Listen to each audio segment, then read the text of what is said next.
Hey everybody, welcome. We are in episode 16 of The Dragon's Demand. Hit that like button, tap that subscribe button, and ring the bell so you can get notified when we drop our next episode. Man, I almost sound professional there. And comment Nailed it. R.I.P. Brannock. Yeah. All right, Hashtag. so let's get this game going. We all had an enjoyable 4th of July break. We are going to get back into it and see what happens next. Ready? Let's do it. Previously, our heroes played a devil's game and it didn't end well, but they did reach the end of a chapter in this game. They are flush with cash and have a few new goals. Given their new situation, it will be interesting to see what will happen. There are actors in our play that are out of reach of the adventurer's control. Baroness Origina Devi, the stoic and focused leader of Belhaim, is the people's leader. When the witch tower fell at the hands of the kobolds, she rallied our adventurers to investigate how this happened. When our heroes discovered the body of the town's astronomer Barthas Hunkley and a note tying him to the kobolds and the disaster, she hired the adventurers to rout the nearby kobolds to assure it wouldn't happen again. She took possession of Barthas's estate key only to have it stolen from her by some unknown force. Our heroes. However, she may believe this was done by kobolds due to Allegedly. quick thinking. Yeah. Barthas Hunkley, the now deceased astronomer, wanted the witch tower gone so he could get a better look at the night sky using his clockwork telescope at the top of his estate. He was working with a mysterious someone he called A in his note. This A provided Barthas with kobolds to drop the witch tower in return for borrowing the tome called The Secrets of the Dreaming Dark from Hunkley, if you remember that from the note. When Barthas was found in the bowels of the witch tower, he left behind his observatory for Baroness Devi to deal with. The party believes this A must be aligned with the name Ateparax. This Ateparax had taken control of the Blood Vow kobolds. According to the kobold seer, Ateparax brings lunacy and chaos. According to the town's historian Bassandra, also called Bassie, Ateparax was the name of the great dragon the legendary warrior Tula Belhaim defeated hundreds of years ago during the Dragon Plague. The bones of Ateparax can be found in the nearby Dragon Fen. Why would this mysterious A want Hunkley's tome?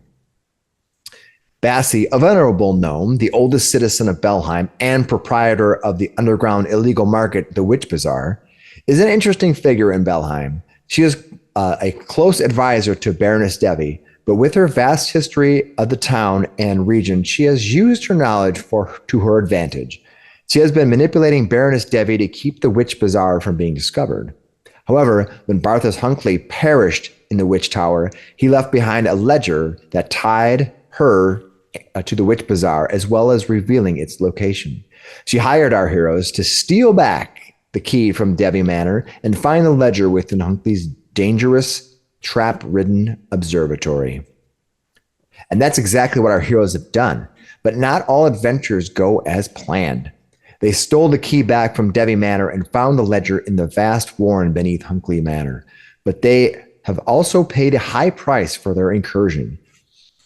They discovered a devil being held in a summoning circle. They tried to outwit the thing, but in the end, they were forced to defend Dr. Miksi from paying the price for Hunkley's actions. The devil wanted payment for its captivity. It wanted a sacrifice. It wanted pain. It failed to secure its prize as it chased Miksi, but lost him in the chaos. But the victory was a solemn one. As the dust cleared on the conflict, Brannock the Burnt, did not survive. The devil did reveal, however, Hunkley's secret, if that's any consolation. Hunkley had a cave 2 miles north of the manor where he kept his most prized possession. So now we deal with the aftermath of all that has happened thus far. Brannock's body was stowed in the woods to avoid suspicion. The party exchanged the ledger for a large reward. Belhaim is on the hunt for who might have broken into Devi Manor. The Witch Bazaar has been opened to our heroes. There's where we start. the dawning of a new morning in Belhaim. The bustle of the town can be heard through the window of the Wise Piper Inn. The soldiers at the garrison are performing weapon-clattering maneuvers. A noisy cart rolls across the nearby bridge, bringing commerce to this small town. Good morning, everyone. What are you guys going to do? Dr. Miksi's going to go out back and eat garbage. It's free. All right, that is easy enough to do. You wander down the stairs, past the cooks, past the serving people, past the people at the counter, and wander into the back, throw open the door, and bury your face in the trash. I'm just thinking of literally like... Delicious. All right, anybody else doing anything while Dr. Miksi has his fill? I think we're going to shop. Sure. Where would you like to go? There's a lot of places in town you can go shopping. The incense soap store. Oh, okay. Want to make sure. All right. As you look north here, you can see that the Fine Sense shop is right near the Shrine of the Seven Roses. That if you ask around, you'll see it there. You feel free to wander that way or make any stops on the way to there. Is that where you want to go? I think Vamir had the character who's controlling the crowd. Sure. Sounds good to me. We've got to go spend this before they take it from us. Yeah. All right, so you move to the Fine Scent soap shop. All right. As you near the Fine Scent soap shop, you see a sign above the shop that says, strangely enough, Fine Scents, with a bar of soap that seems to be fizzing over with bubbles. Anything else you want to do before you enter in to your possible doom? Do you want to make any more deals with devils? I think the one worked out as good as it could, you know. All right. The brass bell above the door chimes softly as you step into the cozy shop, immediately enveloped by the rich, clean scent of lavender, rosemary, and birch mingling in the warm air.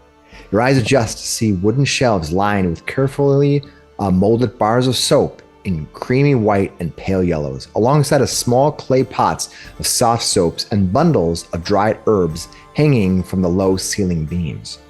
The shopkeeper, a stout woman with soap-stained apron and calloused hands, looks up from her work table where she's cutting fresh bars. Her eyes greet you with a knowing smile as she wipes her hands on a well-worn cloth. From the back room, a familiar man, someone you met on the road before entering Belhaim, walks out carrying a small case. He sets the case on the counter.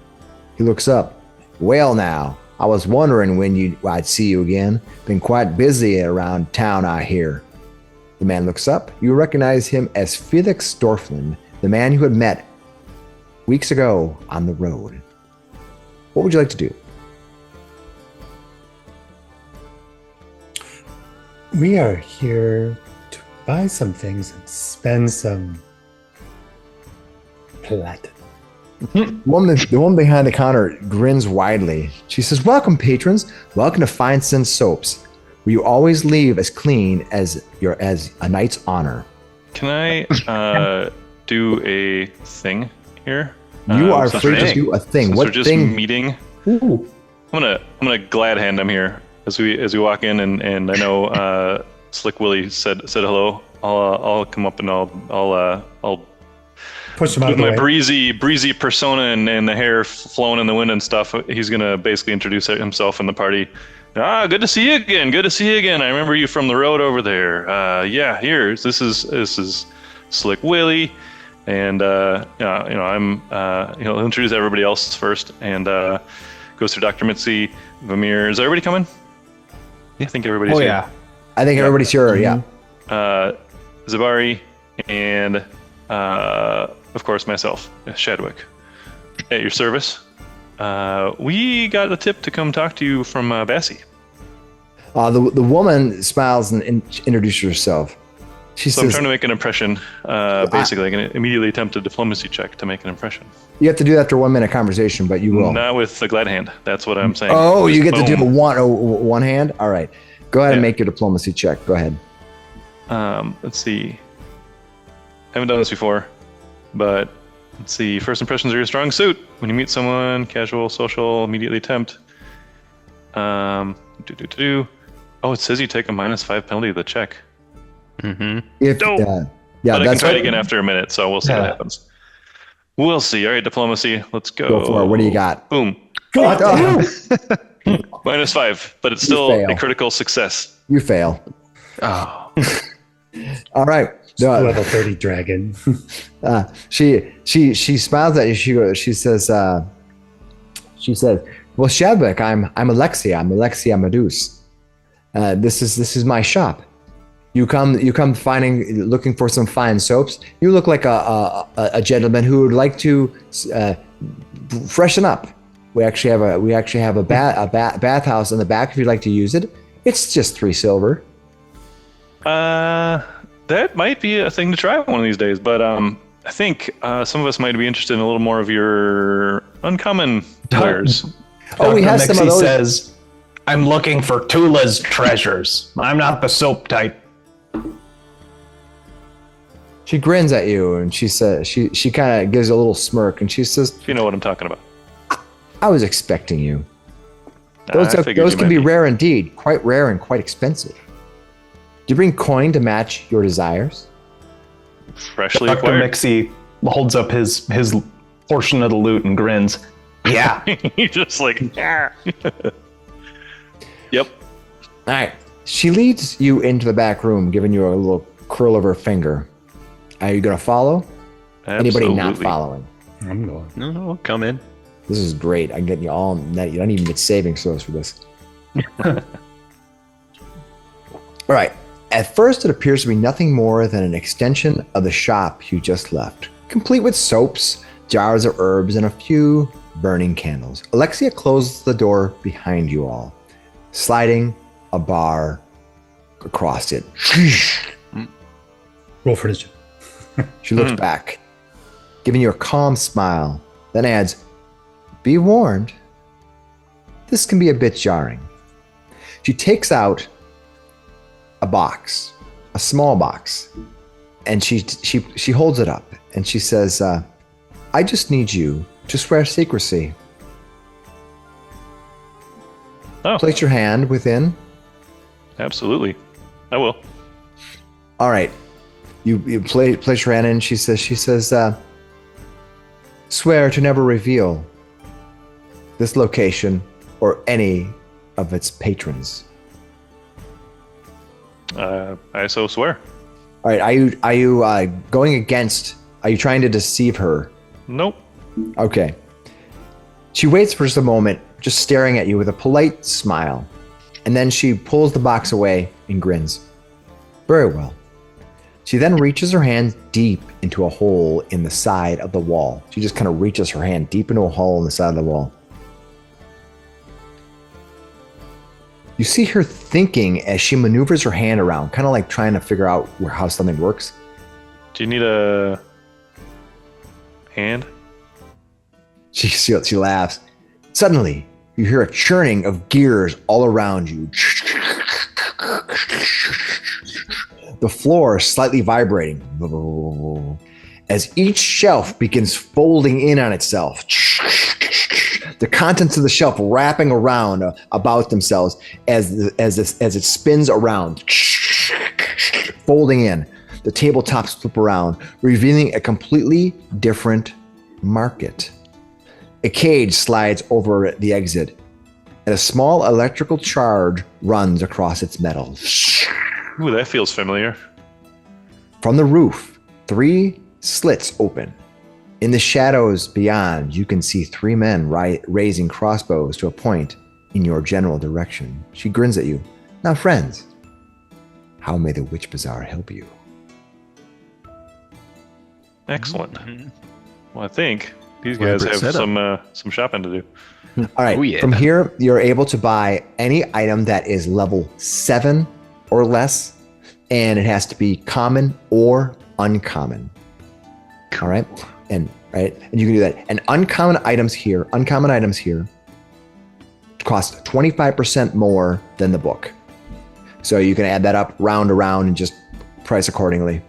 I trust you all to keep track of your coins and that type of stuff. How did my make an impression go with her? Yeah, your Clearly we got into the room. impression went well because normally it's 50% more. Oh, very nice.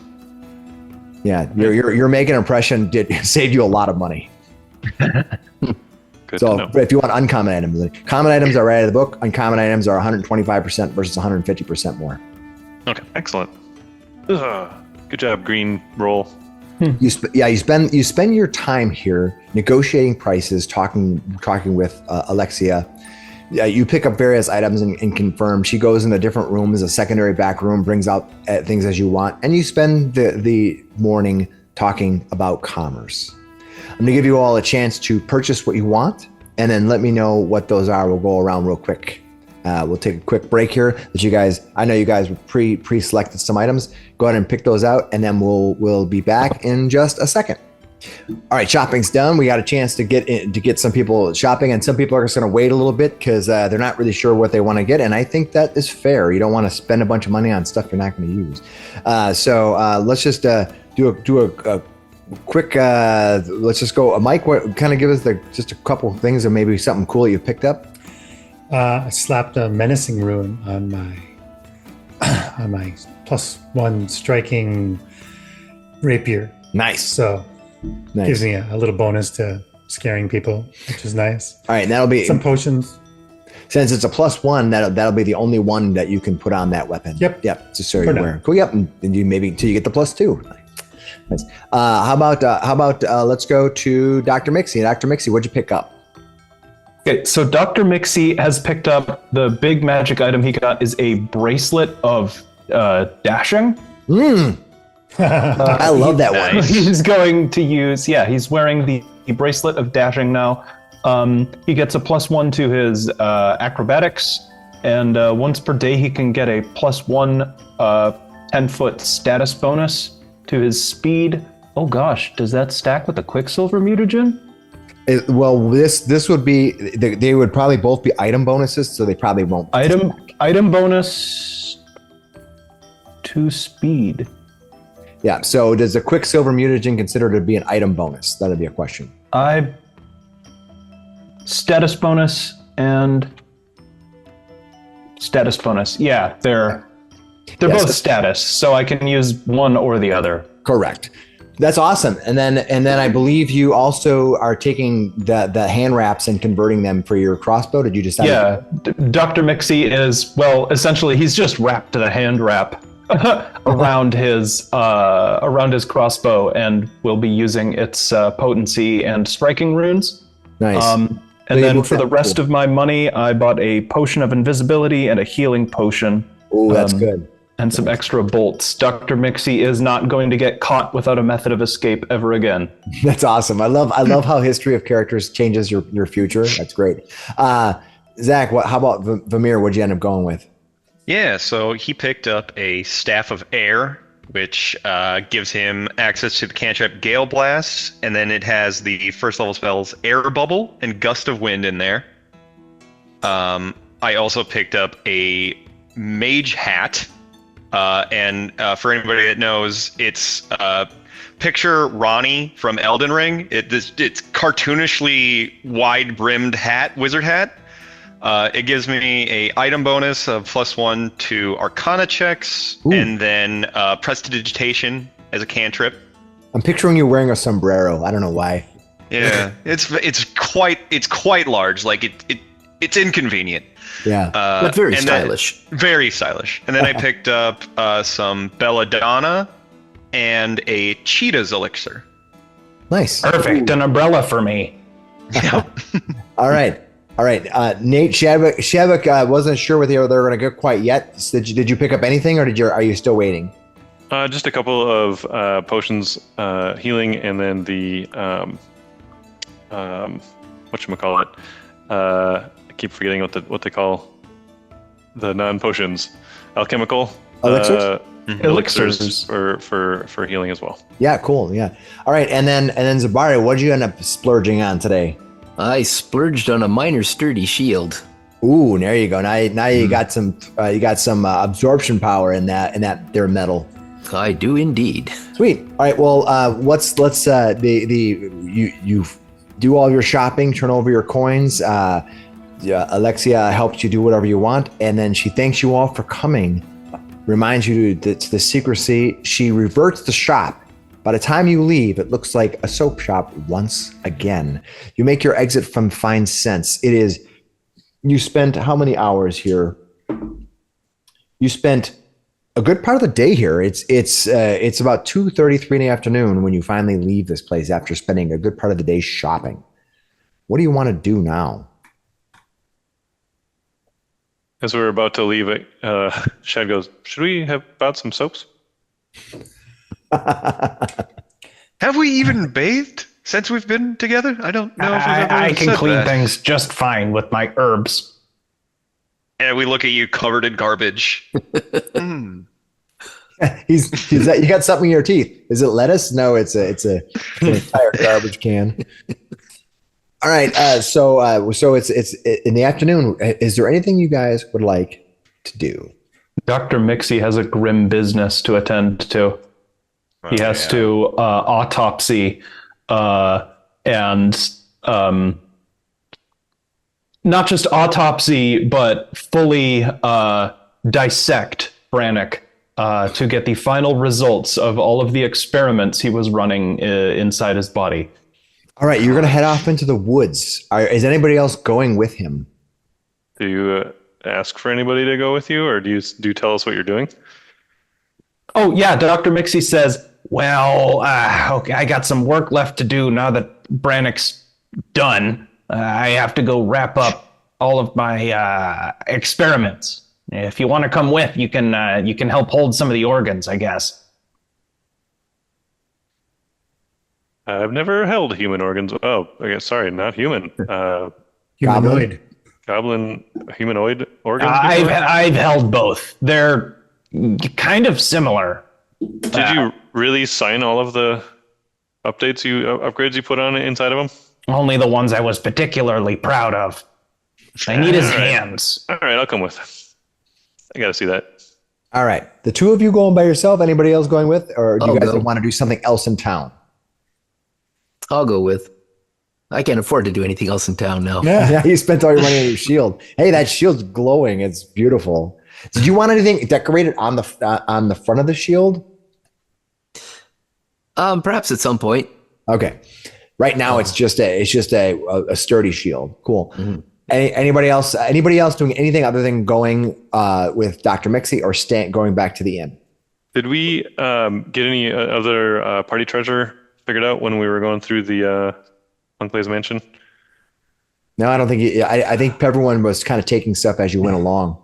Yeah, the only thing I took was a bottle of booze that we drank there because people were being picky. Who was that? Yeah, I suppose there was a lot of time for that, wasn't there? Cool. All right. So the three of you are going, or are you going with them? Or I'll take along. Okay. And Might as Vamir, well you're the only, okay. So the group of you head off north and east toward where you had stashed Brannick's body. You travel. It doesn't take you long. You're just outside of town.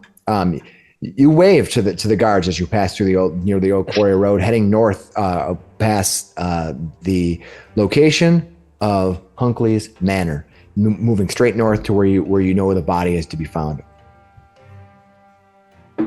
Okay. Ooh, it takes you a bit of time to find where the location. You begin rummaging around, but at some point, trees all start looking alike, and you get mixed around. It takes you. Can I use a feat that I have to? Yes.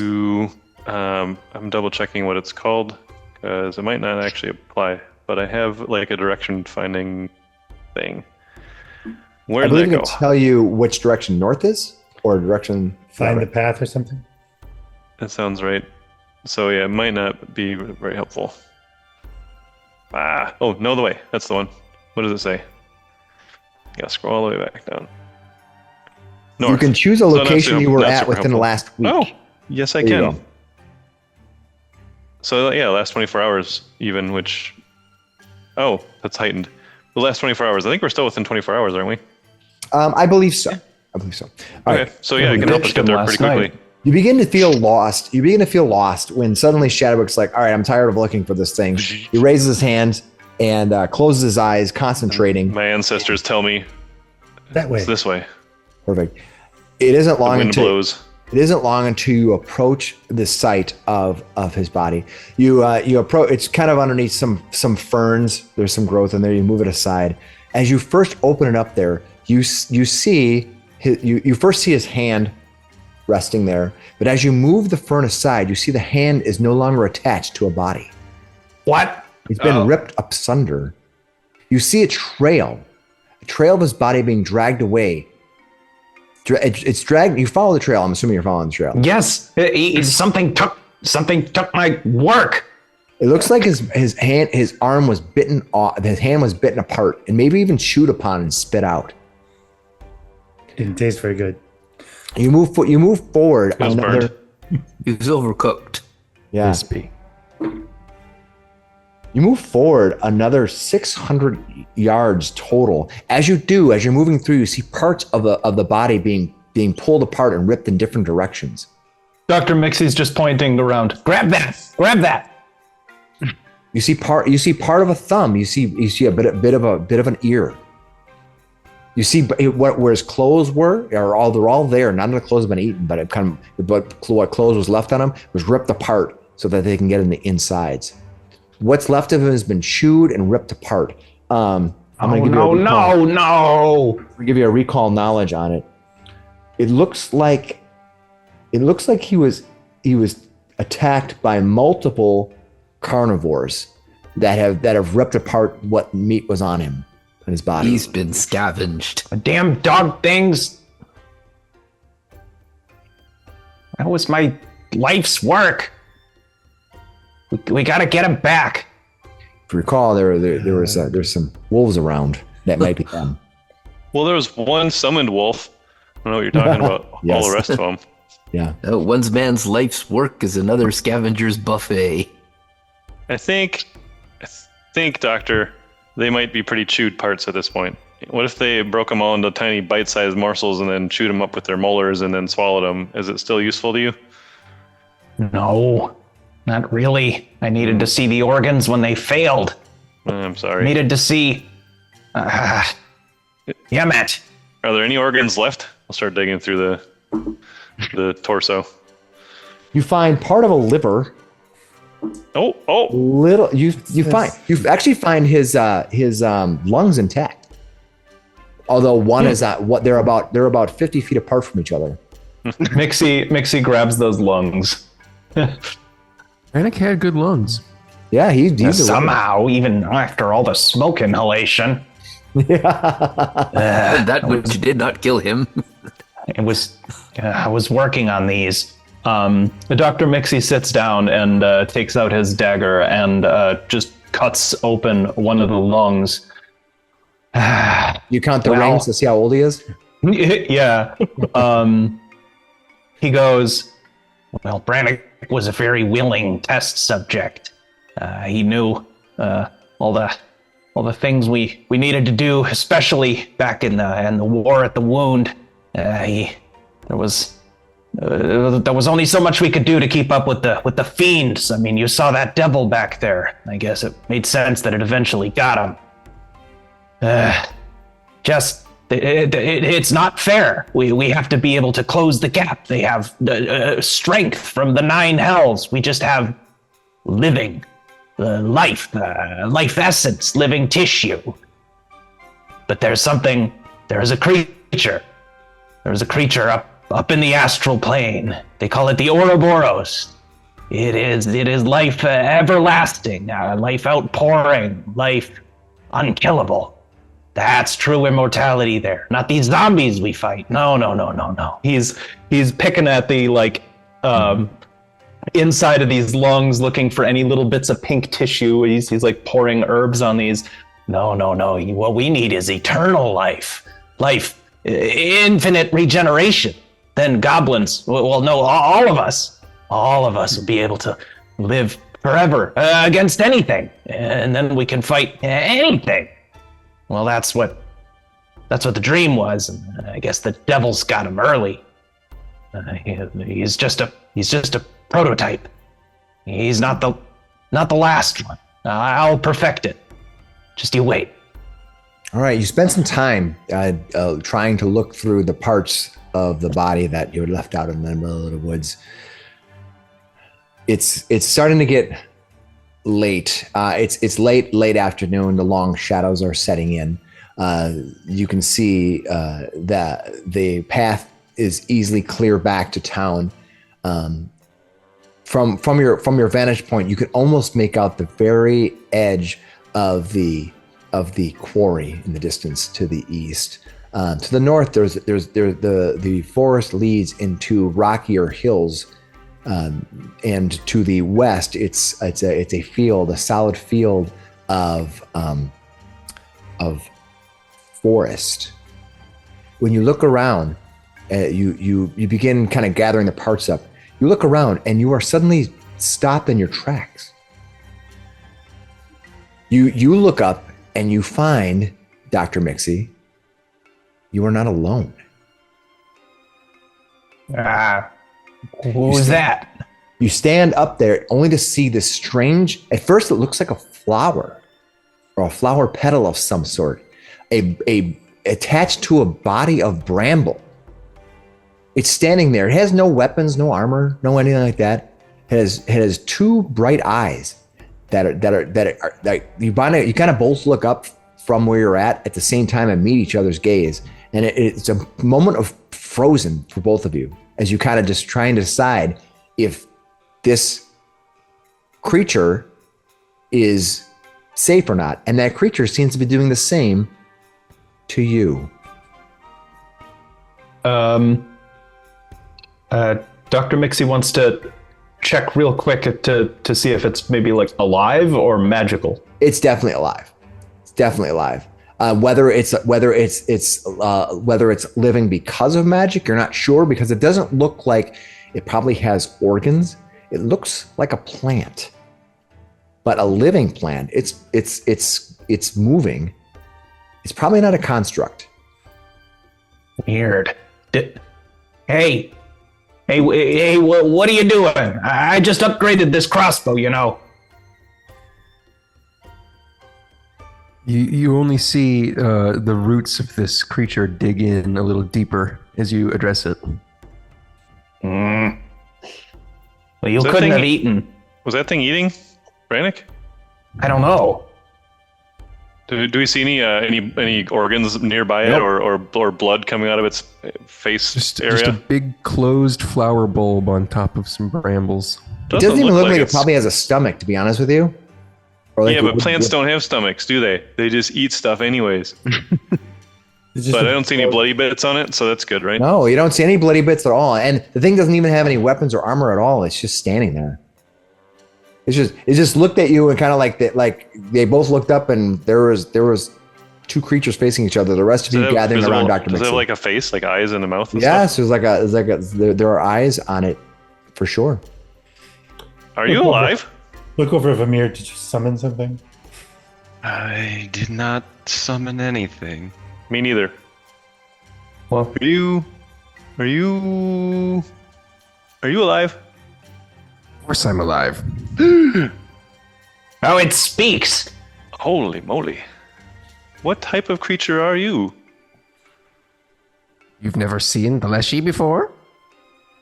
Can I do a knowledge check to see? I'll if do I a have any recall reference to knowledge. this? Leshies are creatures that have been formed of a spiritual essence, and that spiritual essence inhabits the body of these plant-like creatures, forming this humanoid shape.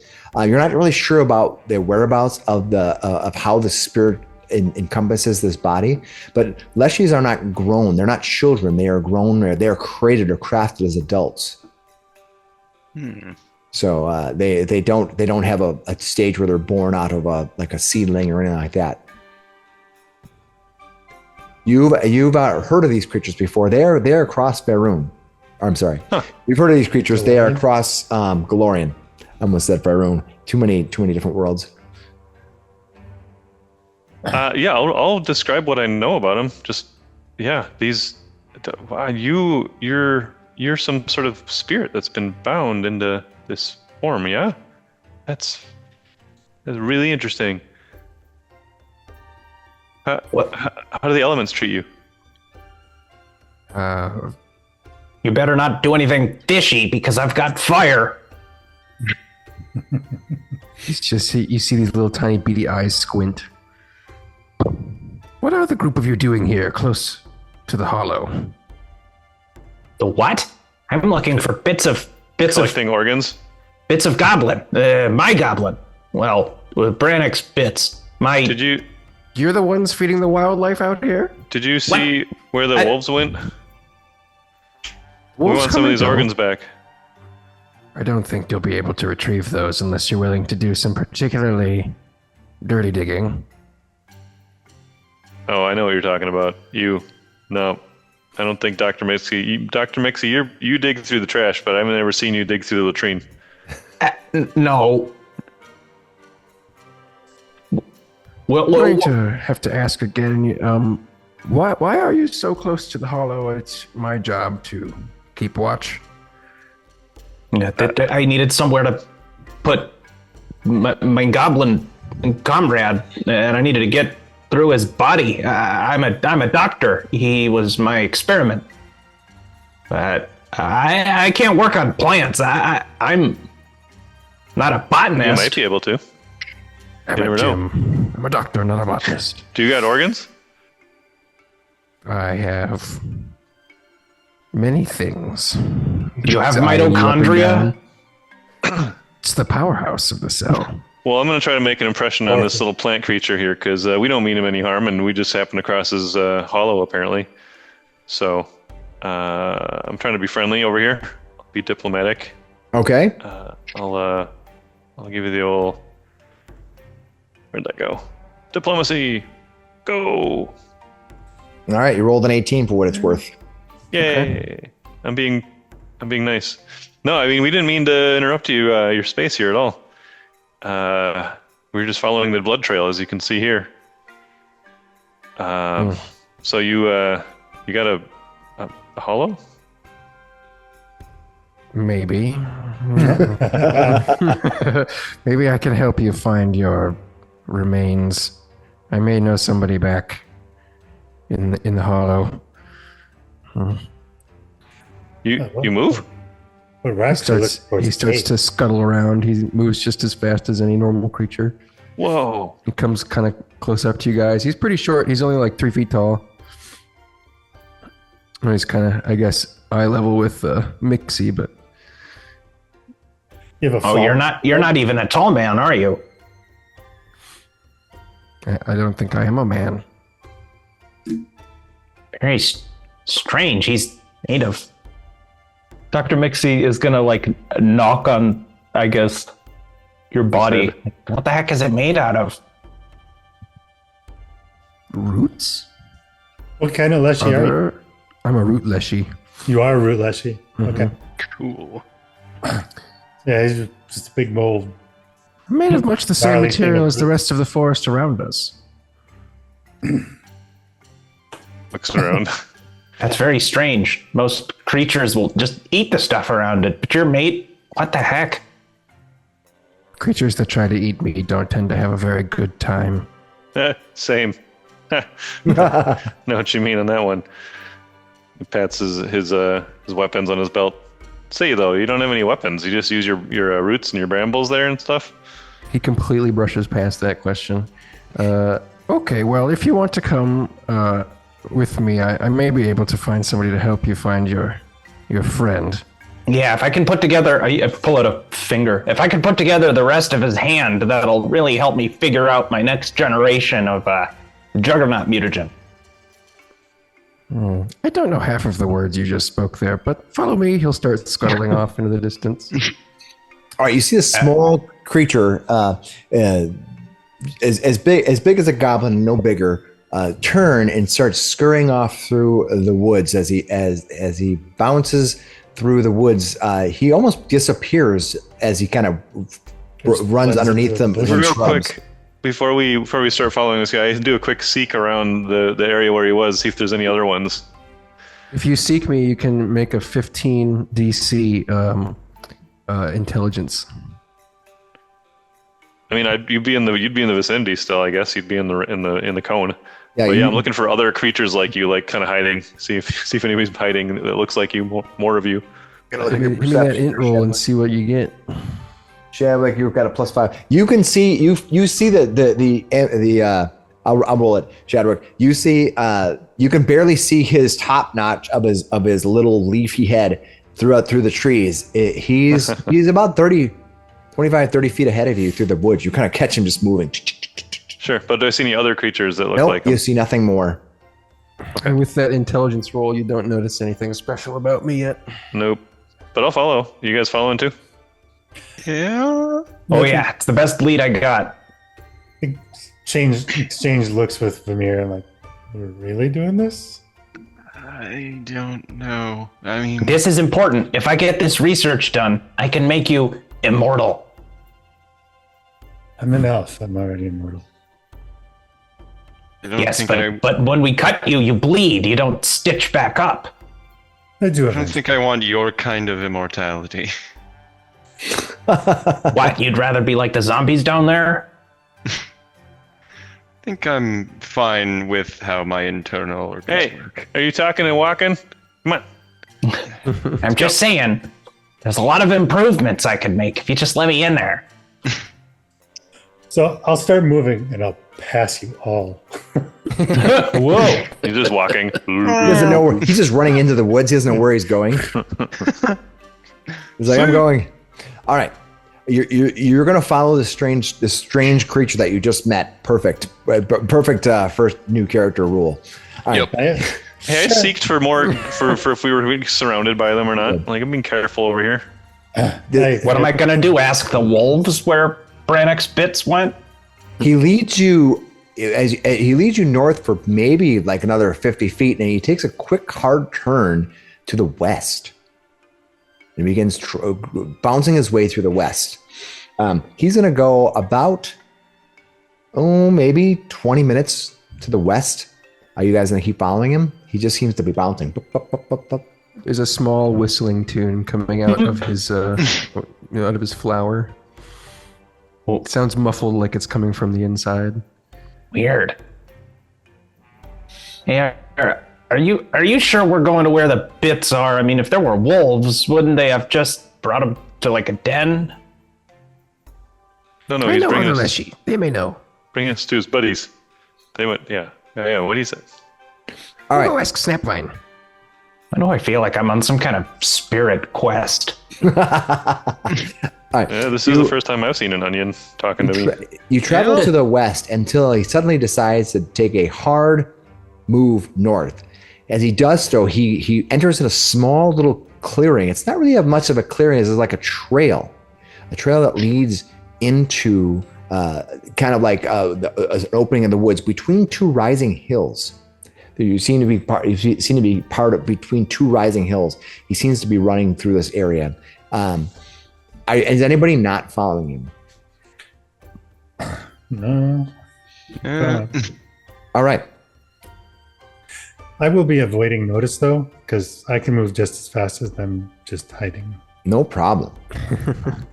I guess I'm searching if I can search for bits of Brannick. I'll do that. A finger here and there. You Sounds you fun. immediately realize. I mean, you're way too far away. You're not finding anything here. But what you see is nestled between gently rolling hills covered in trees. You see a spread like this spreads like a living tapestry where nature and magic suddenly intertwine.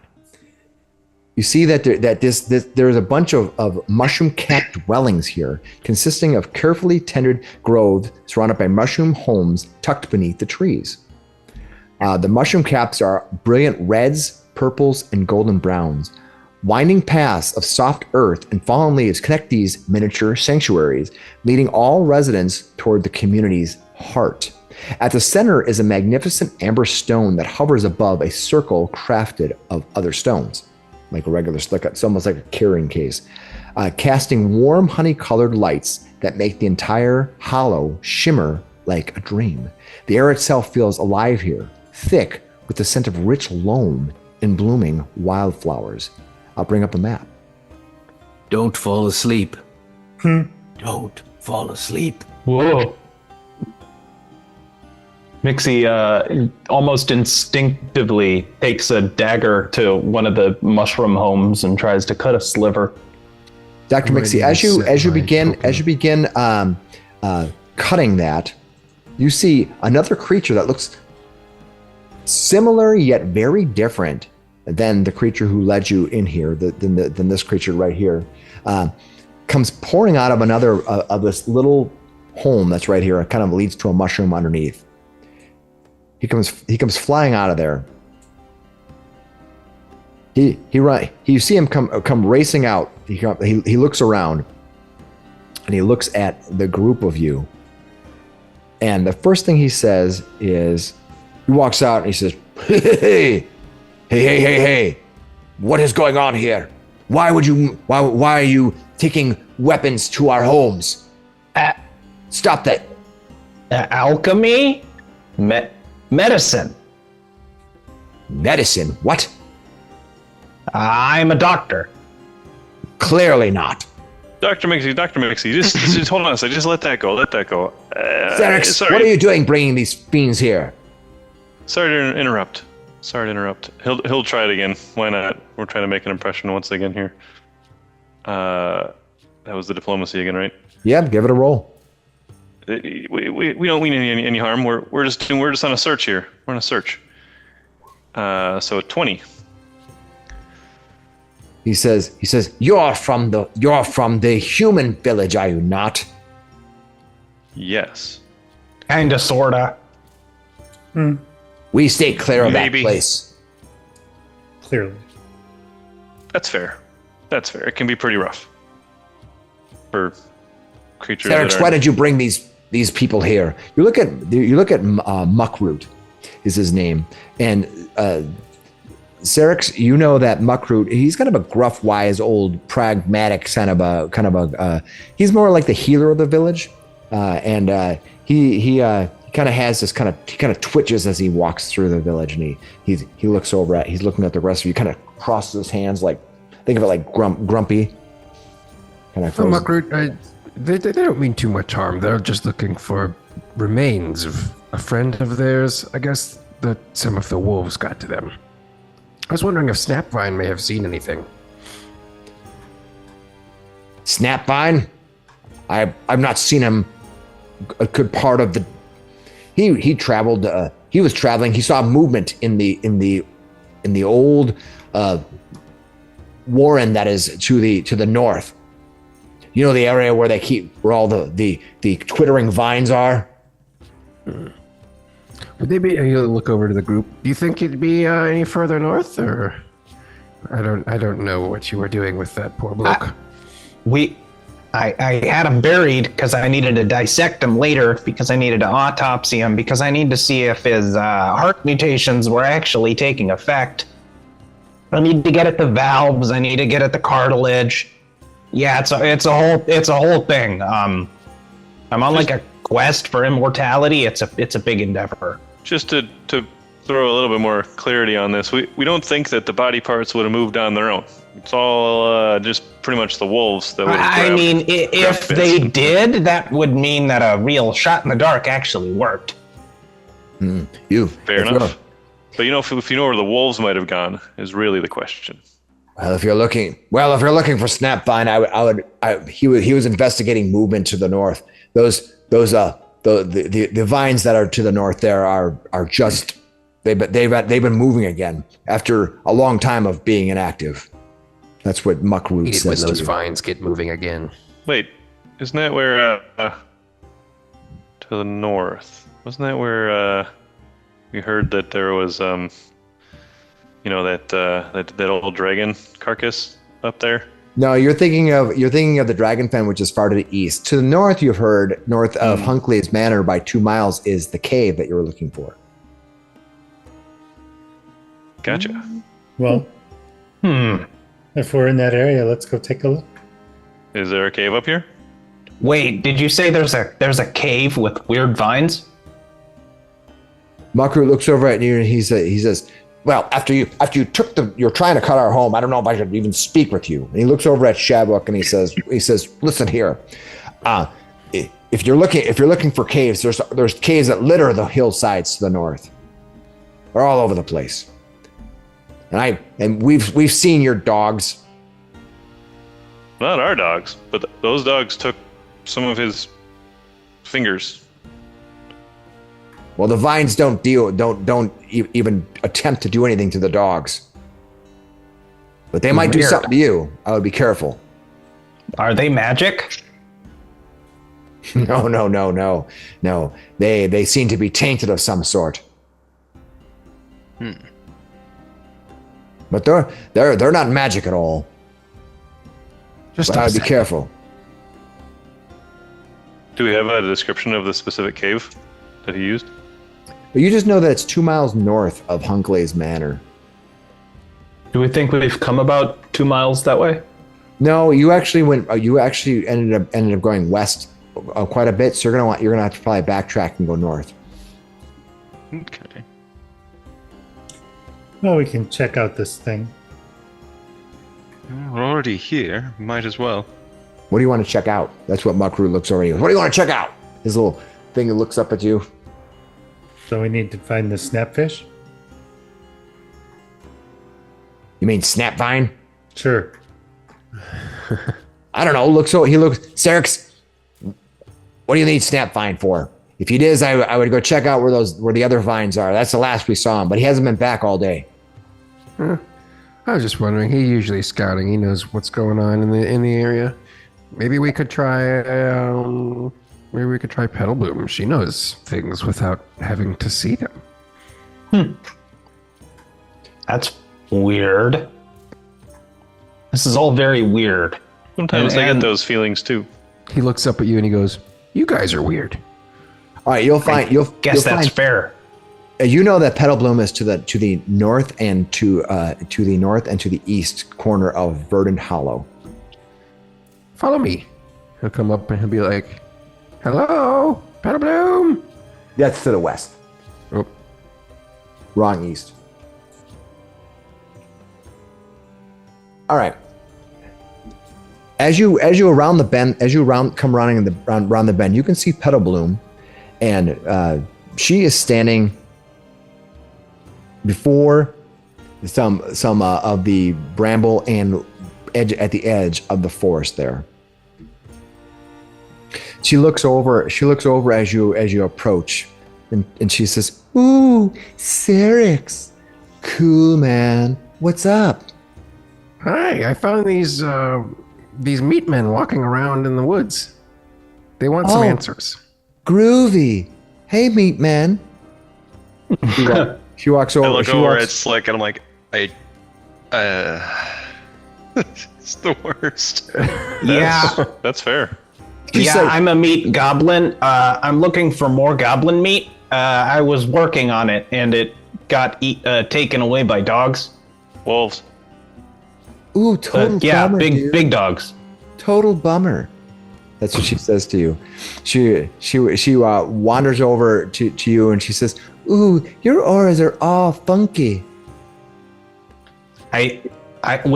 Where's the aura? I've never been able to find it in my dissections. I've definitely been told that before. Flick pulls out a bottle of wine. I have some of Just sit that. in the corner. Yeah, I follow him. She says, says, drinking. I'm like, that looks pretty good. She's like, she says to you, "Yes, I can see upon you. You have the shimmer of darkness. Woo, woo." And she kind of raises her hand and kind of raises her fingers. You can see that this creature has like bursts of a flower on her head. She has a leafy body itself, and she has kind of like brambly hands. And she has almost like a whitish face, but it seems kind of like ghost-like. But she has these big giant eyes.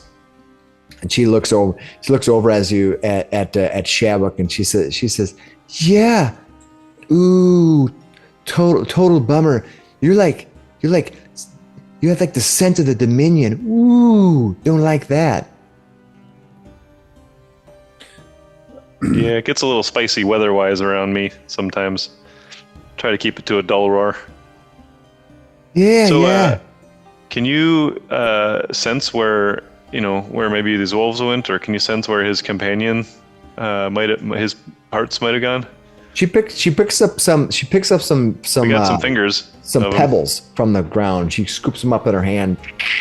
And she holds them up, and she begins looking around at all of you. She stares at her rocks, and then she stares at you, and she stares at her rocks, and she's like, "Oh no, oh no!" What? What? Are Yeah, your rocks missing too? Did the wolves get those too? No, these rocks are just rocks. She throws them down. I gotta get the other ones. She walks over and starts digging around in the ground. She goes, "Oh, these rocks are much better. Groovy." She walks back. "Hey, you're looking for your aura, dude? Is that what you are? Looking for your aura? Woo." Well, if you can sense concentration of shadows, I'd be interested in hearing about that. "Well, it's just a malevolent galaxy-spanning conglomerate of aliens. You're fine." Sure. A what? That's what Hunclay was researching. Malevolent galaxy-spanning conglomerate of aliens. You know, man. I light a match and I hold it Whoa! up Hey, to. Careful. What do you do with that? What do You even have eyes? I'm trying Of course I to. have eyes. I'm trying to check your vitals. I'm trying to check your reaction time. Sarrix, what's going on? What is going on? I'm just telling you what I'm seeing, man. Your aura's all bent up. Are you talking about that void between the stars? She looks up at the sky, and it's starting to get dark. She looks up and she goes, "Oh, you mean the spaces between the stars? Is that what you mean?" Yeah. Yeah, man, groovy. You're talking about the dark tapestry. Whoa. Yeah. We heard about that recently. Are you What? saying that is shadowing us somehow? No, but I see like major movement going on there. Like, it's just like rattling in my brains. You can't see it. The aura's shimmering. Wait, you guys have brains? Yeah. Of course. How does that even work? Is it made of fats or something else? What? No. Oh, just settle on it. I'm just telling you, I can sense the dark tapestry quivering. Can't you? I feel it in my petals. I put the match out. Yeah, I don't know. I don't think I detected any intelligence in this one. I'm going to reach out with my oracle feelings. I don't have an actual spell for this or anything. I'll need to drink a But- few more bottles before I start feeling shiverings. I'll reach out, speaking to my ancestors for a second, and see if I can get any message from them. All right. What are you Probably not. gonna do? Are you gonna use a skill or a feat or something? No. Okay. You reach out into the ancestors, reaching out to the distance, and you feel like Nothing. this pebble bloom exists in her own special place. She's a little bit out there. She's high on her own supplies. She He walks sits there, up. just the breeze goes by him for a second. He's like, "Yeah, I don't feel nothing." She walks up to you and says, "Sarrix, this one here." She kind of grabs at Shadwick at your knee. This one here. Oh, can't you? He has the taint. Can't you smell the taint? Where did she grab me? By the knee. By the taint? Okay, good. I can. Listen, I'm an I don't want expert to on smell mammalian bipeds. You don't want to smell the taint. No. It's the dark tapestry. They've all been touched by it. Yeah, Why are you no, guys that's touching accurate. the dark tapestry? I No, don't that think that's probably a good happened idea. it probably happened in that estate back there. Yeah, that tracks. We're all a little bit cursed, you guys. Well, what do you mean? What? I've been sensing it, man. I've been sensing it. There's a darkness all around us. Don't you see it in the sky at night? It's called night, yes. No, dude. Relax. There's literally stuff in the sky. If you look up there. What do you see? She points up to the sky. Oh, look. Stars. You don't look close enough. Right now. I want everyone to roll me a perception roll. DC is 20. I just see air and some bugs. 22.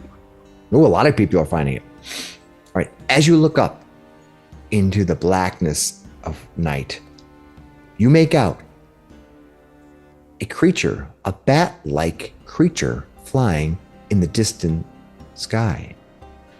It's far away, hiding its true size, but it is much bigger than a bat. You look up and you see it flying to the dark. And she's like, see? Way out there, man. Way out there. That's what Petal Bloom says. How far away is that? Think, what the hell is that? Yeah. It's the night. It's the dark tapestry speaking to me. Can't you feel it, man? Yeah, I'm Do feeling you think that. do you think this thing is maybe a quarter mile away? As you look up, it's flying in the night. It's not exactly pitch black yet, so you think that in full darkness it would be almost possible to see. But just because of there's a lingering light, this thing is flying around. It's a creature. If you stare at it more, it's a creature with arms, with legs, with a tail, and wings. But it's not huge. But it's not tiny either. It maybe is. I think it's a human devil. size. Yeah, human size maybe. Some sort of check to see if I know what it is. Yeah, That but do a looks recall vaguely knowledge. familiar. Yeah. Same. All right, let's see what you find out about these creatures. Give me 1 second to find it. I didn't realize you were going to roll so damn good on your check. Yeah. Hooray. I have a nature of 0. Right. It's a big bird. Yeah. All right, let's see. Let's see what you find out by staring up into the darkness with a bunch of negatives. I was like, "There's no way you're going to get this." And then, of course, I rolled really high. That's the Looks way. like that's a pelican. That's the way. That's the way it works sometimes. All right, let me grab. Yeah, it's a pelican. Yeah. You're gonna look at their pelican briefs. All right. You see this bat-like creature, but it is an alien form. You get a sense that this thing, though it's flipping its bat-like wings, it might not need them necessarily to fly the way it's moving. It's alien from you. This thing, as humanoid as it is, it's something odd, something not from Taldor. Something not native. It is not a creature that you've seen before. Its shape, its movement, the way it twitches as it's flying tells you it's foreign. You're too far away. You're a quarter mile away and you see dark shadows, but you know whatever this thing is, it is definitely alien in form. Okay. That demon thing had wings. It did. It did. But it also had a humanoid body, so I guess it's a demon. I don't know. It could change shape. It is definitely not the devil that you had lost. I think that's what you're asking about. Yep. Yeah, it's definitely not that. Okay. Yeah, I'll just relay that and be like, I don't know what that thing is. It's not Not of this earth. It's not of Galarian. Think of it like as it moves, it almost like quivers and moves. It shifts around. It's not being moved by natural muscle. Okay. It's weird. It's an unidentified aerial phenomena. And you said this thing might come from Shadwick's taint? Yeah, man. Like you got to be clear. Shadwick's taint. You don't want to be around. You know, man. No, I don't. Ooh, yes. This is getting pretty personal, I think. Sarrix. I don't know if I would have brought you here if I knew you had such an awful taint. Also, if it was that far away from the rest of me, I don't know what's going on here. Pebble Bloom knew. looks at Sarrix and says, "Oh man, I think this is a sign. You bringing these creatures here and me seeing that creature out there. There's something going on. I think they're somehow headed for a future of collision. Like the stars, man. Like the stars. You know? Well, No, I don't know. I'm trying to follow, but I don't know. Don't What are worry you about talking about? just listen to Don't her. worry She's about it. always right. You know, and just she's the wisest flower in the whole grove. Yeah, man. Do what he Where says. flowers are concerned, I don't think they set the bar too high. I was gonna say I don't. Well, Sarrix, I think you just gotta find out what's going on with this darkness, with this taint. And I don't mean this taint. She kind of claps Shadwick's knee. I mean, That's it. there's something bad going on. It might come back. We have to try to figure out what it is. I feel like the darkness is closing in on us. So you want me to keep an eye on the taint? Yeah, man. You have to find out what's going on. There's something going on way more than just somebody missing a body. Well, Hunkley said he did summon something. Hunkley? From the. Did you say Hunkley? Yeah, we just found out he's dead, and we went and explored a little bit more. Whoa, man. You never said anything about no Hunkley. Do you know of him? Do I know of him? Tell me you weren't friends with him. He's a murderer. Oh, good. Yeah, Oh, he's terrible. Yes. Oh, yeah, no, dead as a doornail. Yeah, he got smashed by a bunch of rocks. Whoa. Well, that's the first good news I've had since the last time I had news that was that good.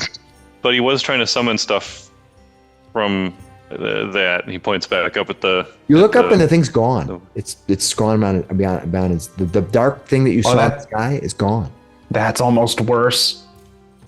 So maybe he did something to the barrier between here and there. What was that barrier, checklist? man? It's just space upon space reaching out like a Well, like you a tell tendril, me. like What a were you saying tendril was gonna reaches into collide? the like a tendril reaches into the earth to get nutrients. The space reaches out to the dark tapestry, man. Can't you feel it? So you want us to check out that thing? Well, you're not gonna be able to get up that high. It's a little bit, even with a boost, it'd be difficult, you know, man. Well, what do you know about Hunkley? Sure, it'll Well, come down. he come by and we tried to warn him about the vines to the north, but he didn't listen. He was walking through, and he decided to answer our good hello with some good old magic. Burnt one of us to crisp, he did. Ooh, yep. He's a bad guy. We see him with his other humans traveling north and south all the time.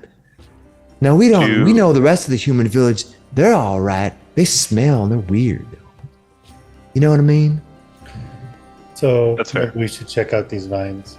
Do you know Yes. which place he went though? Sounds like your folk here would have seen which one of those caves was his. Yeah, where did he go?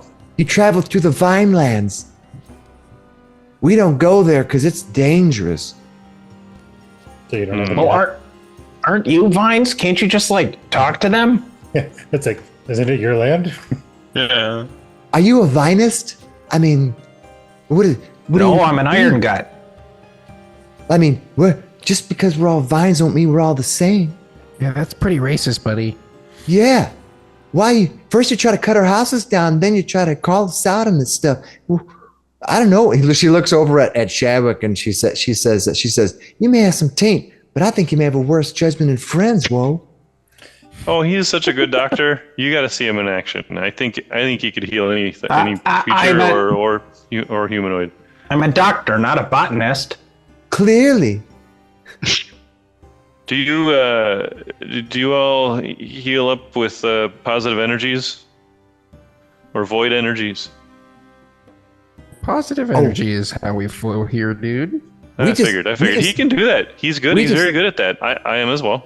We just can meditate. help out. We let the consume us and life. Photosynthesize.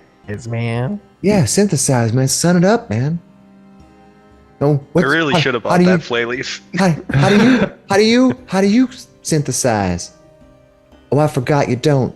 Yeah, we're meat men. We eat stuff and it digests. Or salads. She looks over at you and she says, "I've never made friends with a cabbage, so you be you."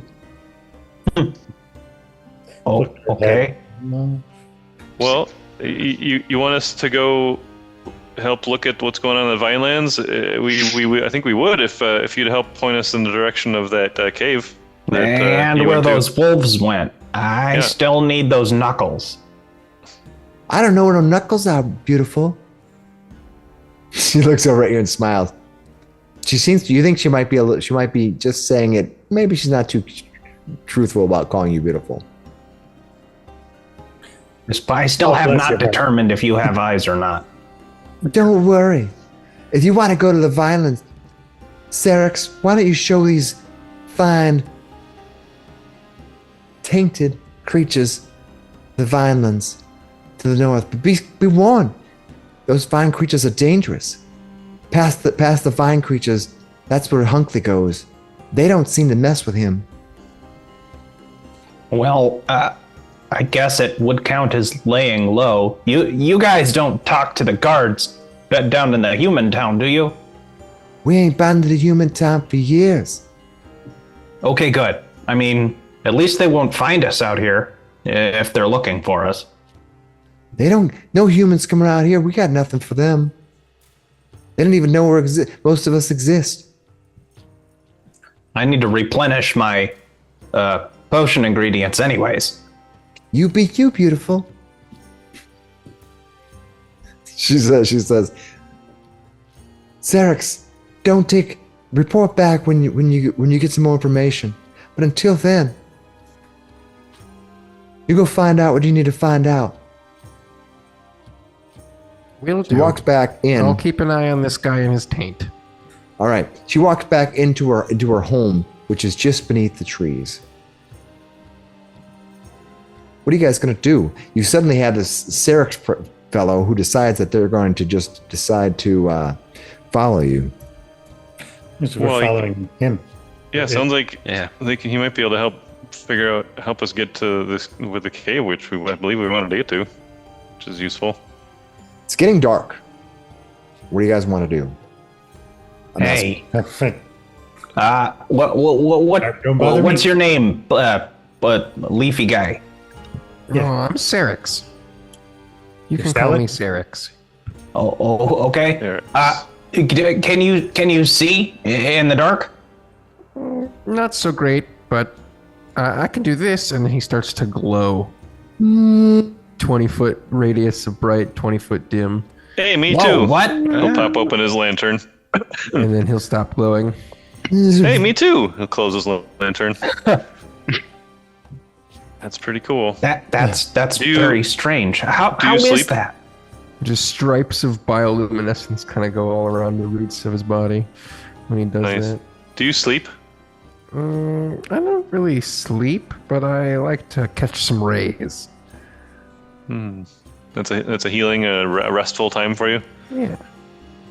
Maybe I root down in a nice patch of dirt. Pick up some nutrients. Nice thing of fodder or feces. I don't have any soil in my alchemy kit. If you get hurt, it's gonna be weird to try to fix you. But if you're joining the party, then I'll do my best. Toss a handful of manure at his feet. Yeah, something. I mean, what? It's all just cells, right? Can't be that complicated. What is your so quick metagaming here for a second? What does your treat wounds say? Does it say it has to be it can't be human, clearly, so because there's a bunch of different species in our party already. You can treat wounds and everything normally. He's considered a creature like anything He's humanoid. Yeah. Actually, if you look me over, you might find that I'm quite robust because I took robust health as the feat. So you can fix me up pretty good and frequently. Can he examine you for a second? I think it would be pretty enlightening for him as a doctor as he is. He likes to he'd heal. be pretty sappy though. He'll break off like a end piece of bramble and like hand it over to Miksi. Here, look at that. And he'll walk off. What? Dr. Miksi takes a bite. All right, Sarrix, do you want to reveal more about your character now, or can I keep it mystery? It's up to you how you want to deal with it. We'll keep it a mystery for a little bit. All right, so people at home, we'll reveal more of what Sarrix is as we go forward. All right. Well, you're in this little village area. You can probably find your way back to town. You're only like a mile away, and it's getting darker. Do you want to go back to town and rest for the day, or do you want to travel into the night? Last time you traveled all night, you got fatigued at some point. Yeah. Well, since we're in the company of the Lightbound, Can we rest here? You can. Well, I guess I shouldn't say that. No, I'm asking Sarrix. Yeah. You can sleep here. That's fine. Would it be It's all right nice to near leave in the morning? center of the stone. Yeah. Might as Yeah, well. I mean, if we're here all night, then I mean, maybe it helps our alibi. When we come back, we say we were gone on a mission. You okay? Okay, so you're gonna stay here. sure. Yeah, I guess. All right. Let us rest. As we're bedding down, I'll move over to Slick and be like, Slick, genuinely, I'm not a hateful person, but I could not stand that petal bloom lady. I cannot abide her buffoonery. It's yeah, I feel you. All right. You can stay here in this open area and camp if you want. It's up to you. Yeah, No, it's probably what- pretty safe. That's what Shadwick's suggesting. Yeah. yeah, might as well. All right. You lay out in the underneath the night sky, sleeping. Let's see if there's anything else you notice. I mean, I have a tent. I get in the tent. Yeah, you can get inside it. You can create a tent. You set up camp here inside of this place. All right, and you rest for the night. The dawn comes with the night passing uneventful. It's a beautiful. The dew covers the area. Your tent is covered in moisture as you peel out in the early morning. It smells fresh and vibrant here, as if nature itself is sort of colluding with your senses. It's just sort of, it just feels like somebody shots Febreze up your face. It's, it just has that. It's just super. You walk in and everything smells verdant. Yeah. This place has a concentration of life. I do miss the cavern sometimes. All right, you manage to get, as you do, you can see there are several, as you look around, you can see various points where different shapes of these creatures, that is what Sarrix is, these Leshy, kind of appear and disappear in the edges of the forest around. You are definitely not alone. There's probably several of them around here. None of them come out to visit you or look at you or talk to you, but in this place, they seem to ignore you now that you're here with Sarrix. It's the next day. What do you guys want to do? Let's follow Sarrix. Yeah, Like to Lead go to the the way. mines? yeah. Okay. All right. As you do begin getting ready to leave, you are approached, Sarrix, by another of your Leshy companions. This is Thistlewim.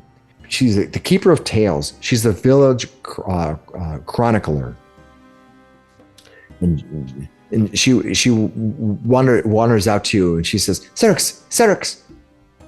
Oh, hi, Thistlewim. We were just going to go on a big quest. Snapvine is not returned. He left yesterday, and he's not returned. He was supposed to go check the perimeters by the He was supposed to be Vinelands. back last evening. He's never returned. I don't know what to do. He was up by the vine? Yes, he was up there. He was doing he thought he saw movement up there. I don't know what happened. Well, Oh, we're how- headed that way. I will definitely keep an eye out. Are you going that way now? Yes, absolutely. Oh, hello. She looks around, and you can see this. She has somewhat of a humanoid face to her. She has a kind of like almost like a wreath and these giant flower petals, and her hair is curled and reddish as it kind of curls up. And she has these kind of weird ears that kind of curl out from all directions. She's the most humanoid thing that you've seen in this grove. Well, now that's even more confusing. She walks up. She goes, "Oh, hello. This is a whim at your service. Teller of tales, chronicler of the land." Okay. Dr. Miksi, field medic, 5th Mendevian Crusade. Hello. I'm looking for bits of a goblin. Looks like me, but like wolves ate him. I'm sorry. The wolves do pass through here from time to time. I have marked when I've seen their passing. Oh, when did they come through? No, they were here just last night. They wandered through the area just outside of town, just outside of our grove, just outside the hollow. They wander, and then they wander back. Was that a direction or just a lot of wandering? No. They do their circling. They're hunting. They're always on a hunt. They have nothing here though. We have nothing for them. Do you have eyeballs? Do you have vitreous fluid and whatever those things are? You do a lot of speaking for a lot of, and I don't know how to answer your question. I am very sorry, but I can tell you that if you're looking for wolves did wander through here, and they wandered back earlier, late last night, before you arrived. Stretches up. I think what he's trying to ask is just which way did they wander last night?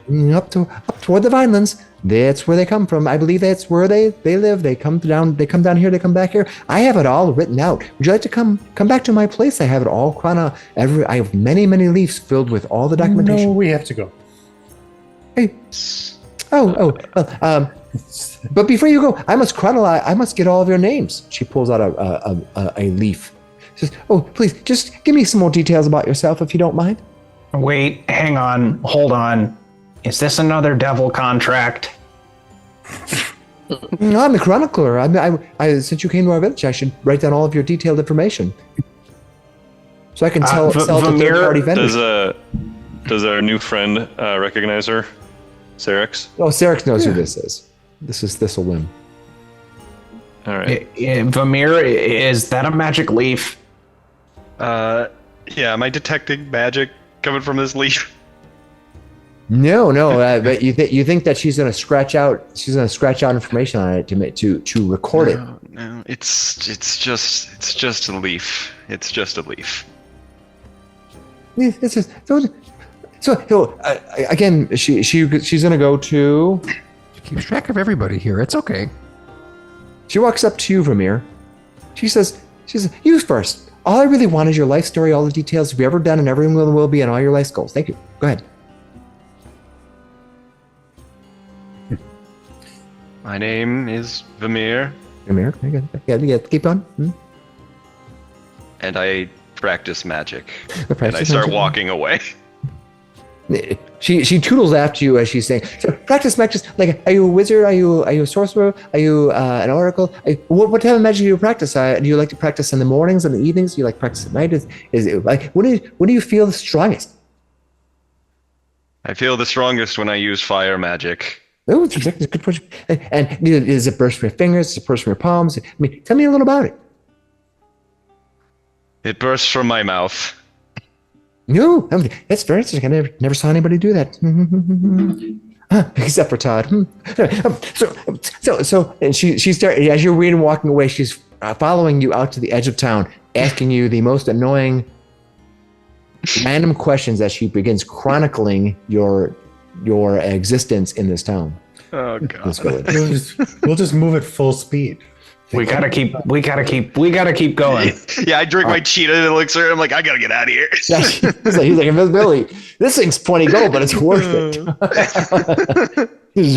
All right. The rest of you managed to get to the edge of town. Thistlewim follows you for quite a bit of time, trying to ask you each detailed questions about who you are and what you're doing and your life goals, your life ambitions, anything that they'll tell you.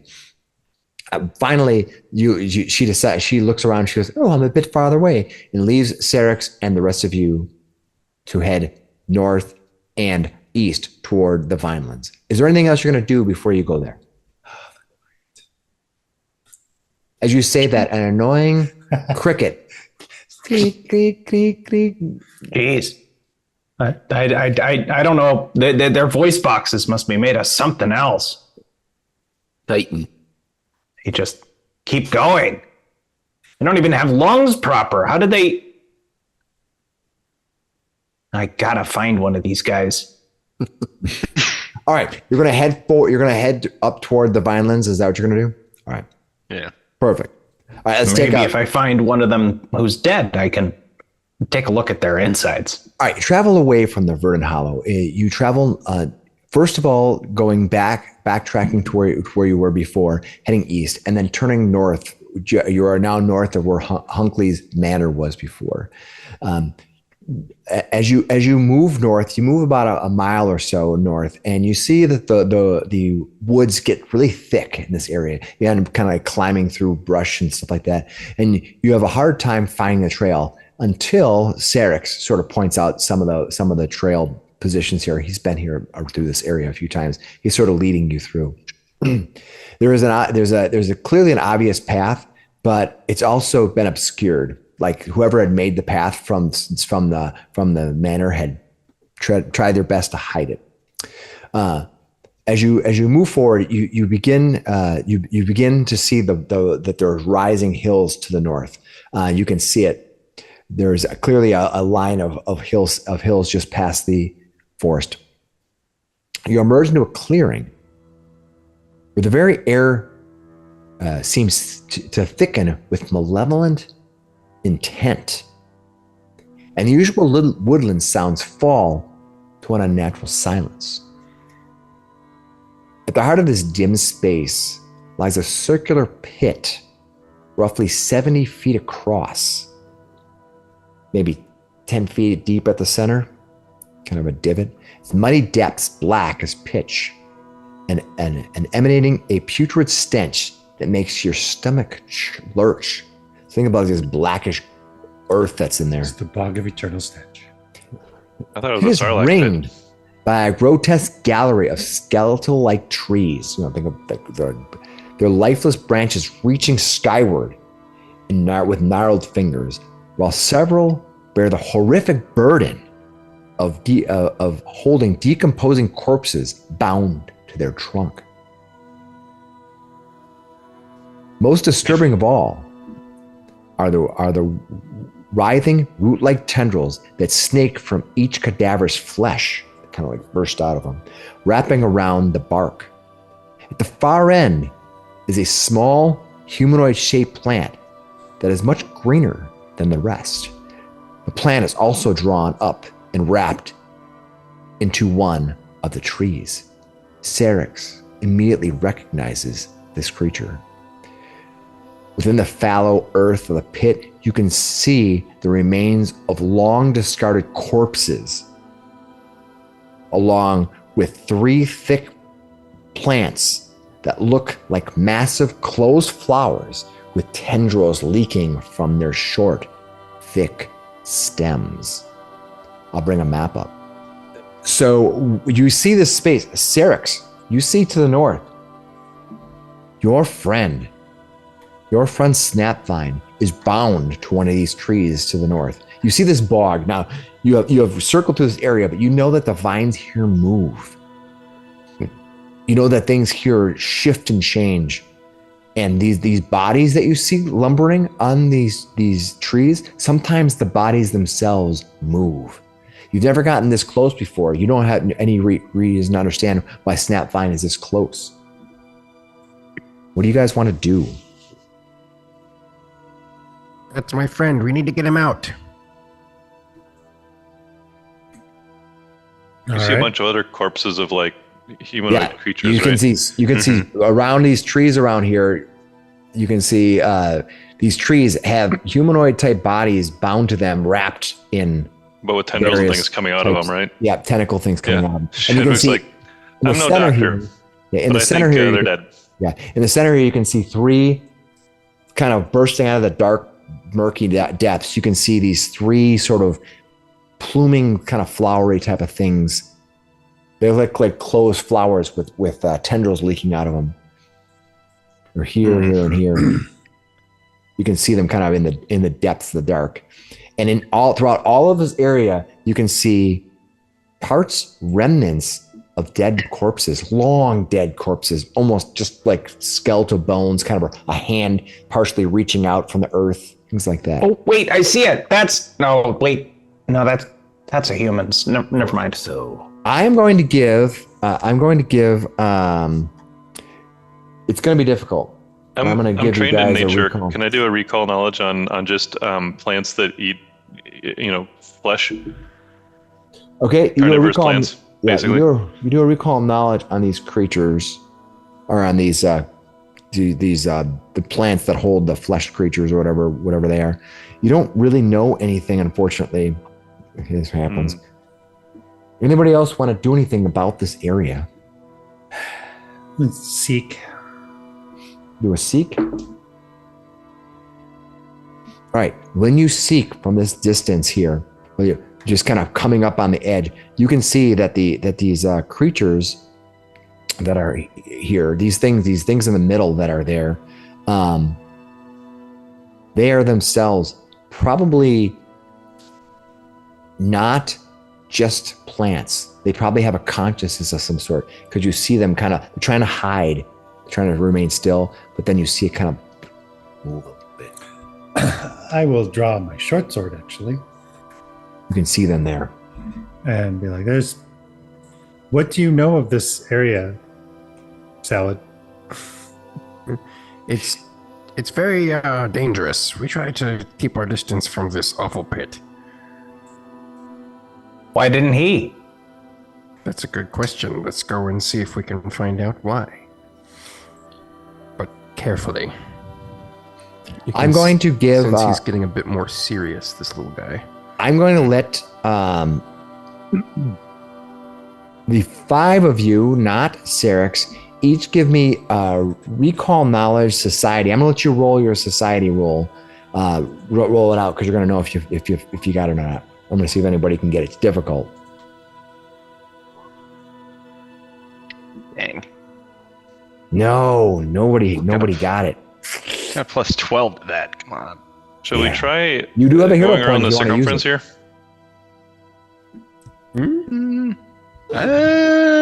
It's not super late in the night, but screw it. I'm gonna use my hero point. I'm gonna try again. Come on, you can do it. There you go. Yeah, not bad. as you emerge onto this pit, you bring back knowledge. You call knowledge back from, in game terms, weeks from our adventuring, but in, only 2 weeks ago in character terms. When you were deep within the Witch Tower, you recall that good Baron Sarvo had told you that he would take you to the pit. That he would send you, that he would punish you and bury and throw your remains in the pit. So this has been here a long time. Yeah. So this is where brought all his victims. And these dead bodies you see strewn about here, all over there, long ages past. This has been here a long time. The town probably just ignores this northern area, doesn't go here.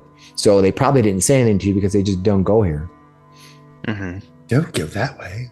And you never asked about that. So Shadwick says out loud. Do you say that out? Do you tell us about that, Vamir? Yeah. Shadwick starts to opine out loud. I wonder what this place would feel like with a little more fire.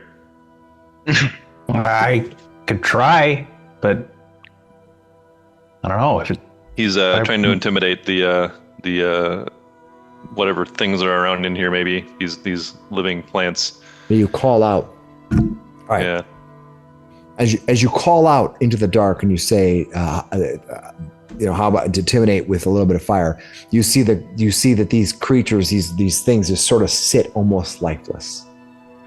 You don't even see that they're moving. The only one who's actually gets a good look at them even moving was Slick Willy. I will point them out. They're like, there's at least 3 of them. Point them out there. Yep, you see them in the dark, in the dark, dim light of this grove. That's a little far for me to throw a firebomb. I assume they can move kind of like you. Sarrix has seen these creatures moving. Has seen moving creatures before. He's seen plant-like things moving, and he's seen. I'm going to give you a recall knowledge on this. Yeah, that's all he knows. He knows that there are these plants do move. All right. Our Yeah, we were things told move that. though, so Well, let's go get your friend. Should we go around the outside here, guys? carefully. You think? All right, you tell me where you're going to go. Sarrix will start going up around clockwise. Right, let's kind of move in groups so we're not having. Still looks like I'm going the other way. I changed my mind. I thought we. I'm gonna keep a firebomb on hand. Okay, you have a firebomb on hand. Yeah, I Awesome. have my short sword drawn too. So. All right. As you get past this area, let's have everyone stop at this point. We're going to keep everyone kind of set in a line and that feel good about that. As you get around this area, you can see from these plants that are holding there, you see that these dead trees that are held up like this with their leaves and all these vines that are wrapped around those bodies, they basically, you basically at one time they just release the dead bodies that are covered in vines. They fall to the ground. This happens all around. They go, they kind of get released, kind of feel them kind of get released, and these bodies just slump to the ground. Oh dear, all of them? All of them. Oh boy. Even Snapvine is released. And when they do, you see that these creatures, one by one, rise up. You see them lifting up off the ground. These bodies that are there, they rise up, and you see that these plants are puppeting these bodies. Yellow musk zombies. Oh god. And we roll for initiative. Let me bring the tracker up. Don't put your. Let me make sure it's clear before you If we're roll rolling for initiative, I'm doing a thing. Hold on, let me clear this thing. No worries. Here. Yeah. All right. So I'm going to go to Cursebound 1 on that one. And everybody's going to get a +2 status bonus to their initiative roll and temporary hit points of 2 each. All right. We good to go? Everyone in? Perfect. Let me Everybody, restore don't here. forget your +2 temporary hit points. Vamir has a 30 for initiative. Oh yeah. What? Rolled big. Roll big or go home. Okay, Vamir, as you do that, you see these creatures all get released to the ground. Can I stand up? These plants just kind of puppeting. It is your turn. You see these creatures all around you. What are you going to do? So I am going to first. Let's move over to here, and then shoot this one with an ignition. All right. Oh. 20 to hit. That definitely hits. All right, only 5 points of damage though. All right, let me see if they have any type. All right, you do 5 points of damage. All right. Can you resort the turn order? Dr. Miksi is at the bottom right now. Thank you. So Vamir, you walk, you run over, you hit the thing, it goes, you see it erupts in flame as you hit the thing. It's almost like it's just like the column of flame hits its head. It's moving the fire burning on its skull, and kind of just there's just smoke pouring out of its head of the top of this thing as the plant puppets this thing. You do that. That's your 2 actions. So you have a 3rd action as this thing has a column of flames and burning.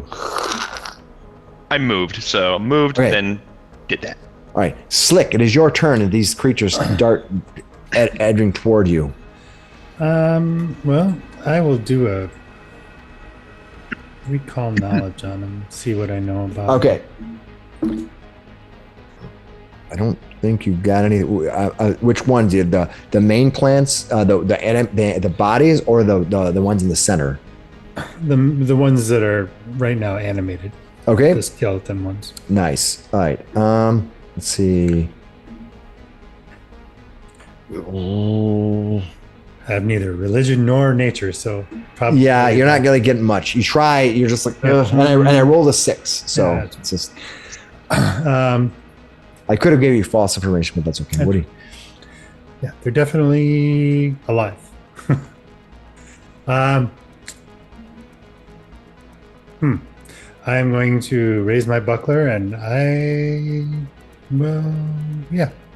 good. Staying there. All right, Dr. Miksi, what are you gonna do? This one here has been heavily damaged by fire. Ooh. I guess I'm going to move forward. 10, 20, 30. And I'll chuck the bomb I'm holding at him. At this one right here?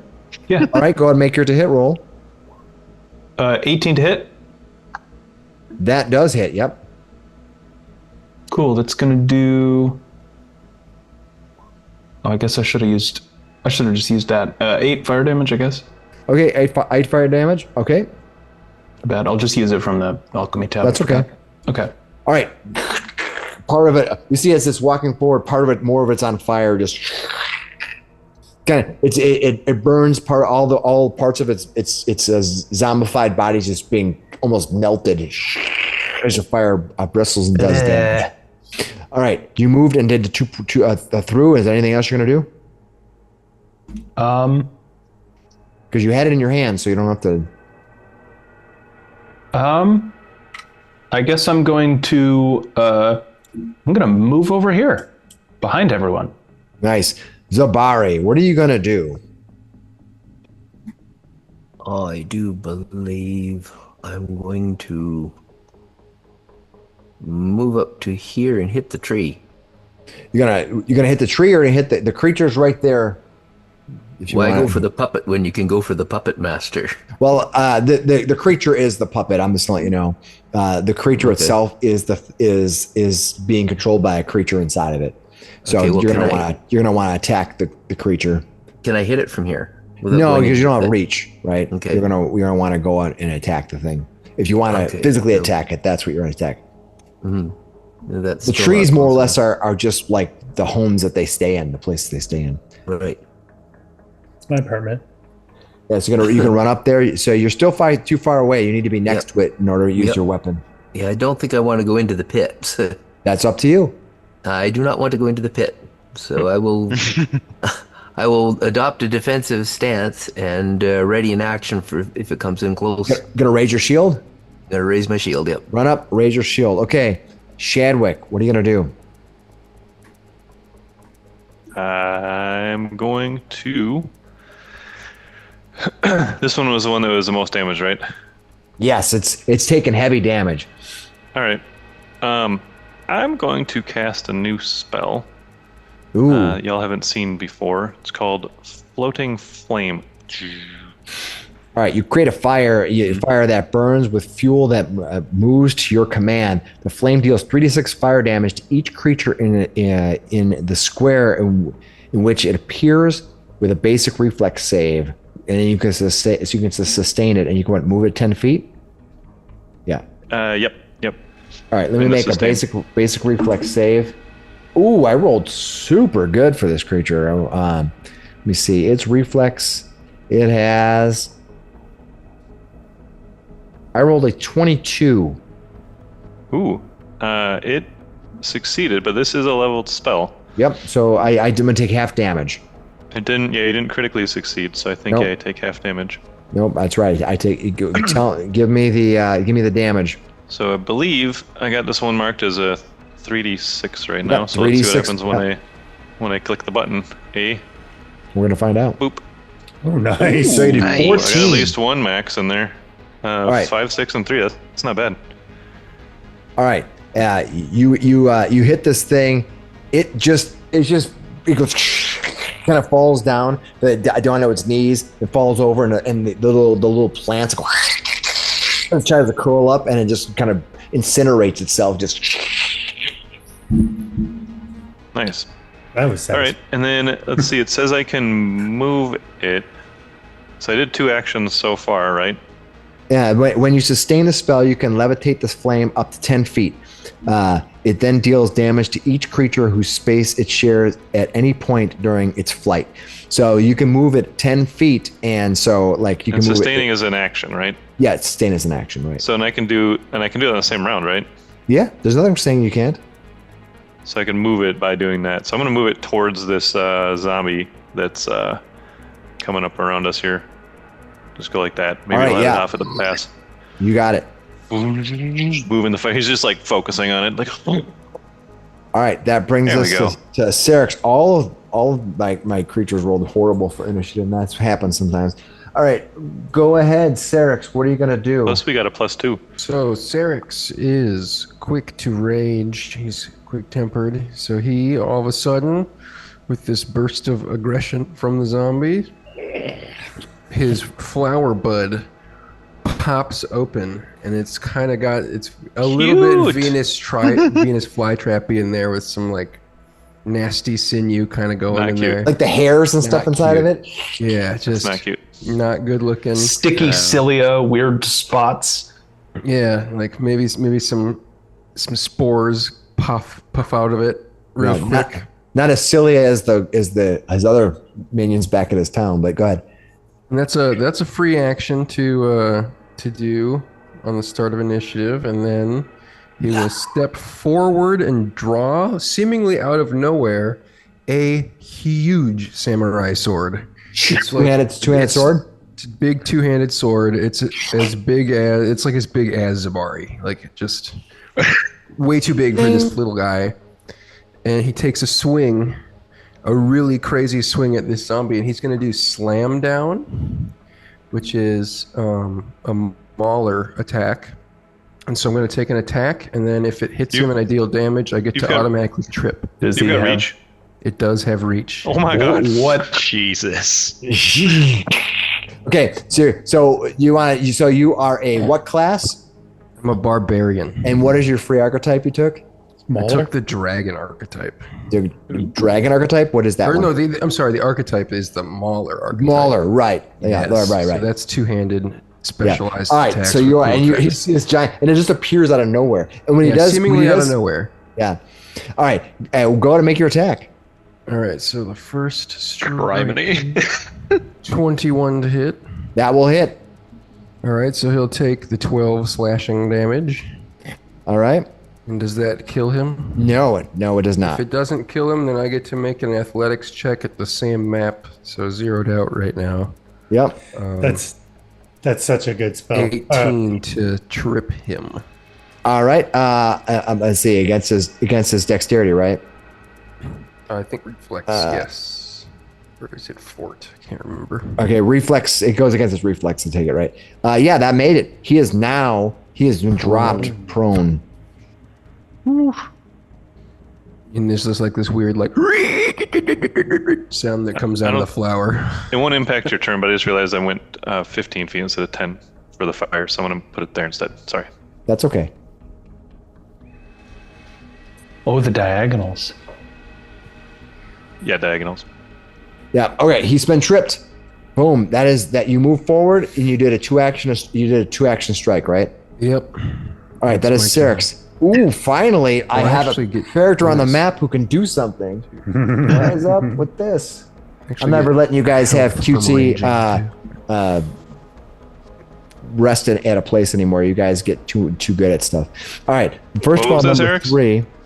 This guy is going to some bonus. this guy's help going to from stand range up. R2s. Cool. This guy here is going to stand up. Right here. All right, and then he's going to move.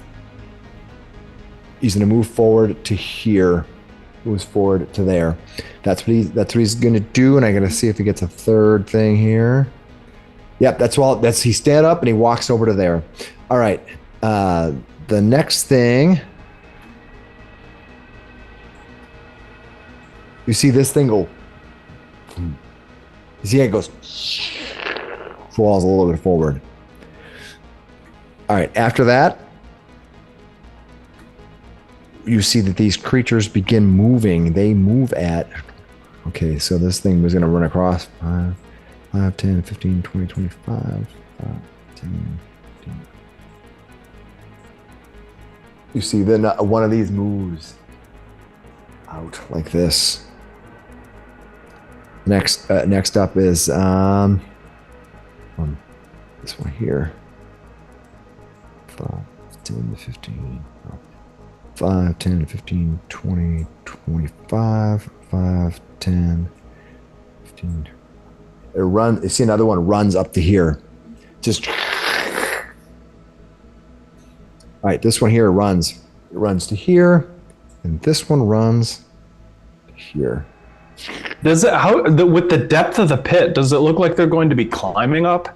No, it looks like the pit, though it's black and looks like it's got a bunch of stuff falling in. It isn't really that deep. As it runs across, you see his bodies all hanging out and all this fungus. As they run through it, they just seem to run right through it. Now, is it because of the nature of who they are? If you walk in the pit, will that sink you into the hole? We don't know. He's like, I'm not going to find out. All right, that is these creatures on their turn. That brings us to Vamir. Vamir, what are you going to do? I am going to, if I'm standing right here on this square, would I be in there or in the pit or not? Because it's like half and half. Which one? This one right here above Zabari. I would say you could stand in that spot without being in the sphere. The soup. Yeah. Okay. I'll move to there and cast Ignition on that stock there. All right. Is that a to hit roll? Yeah. 11. 11. Nope. Fell short. Yep. All right. That's it. All right. That brings us to Slick Willy. Slick, what are you going to do? All right. Good damage too. 5, 15, 20, and then come on now. What are you trying to do? Move up. I think you're on top of somebody else. Want to move to there. I want to tumble through. All right, give me your tumble through roll. All right, 22 against its reflex will succeed.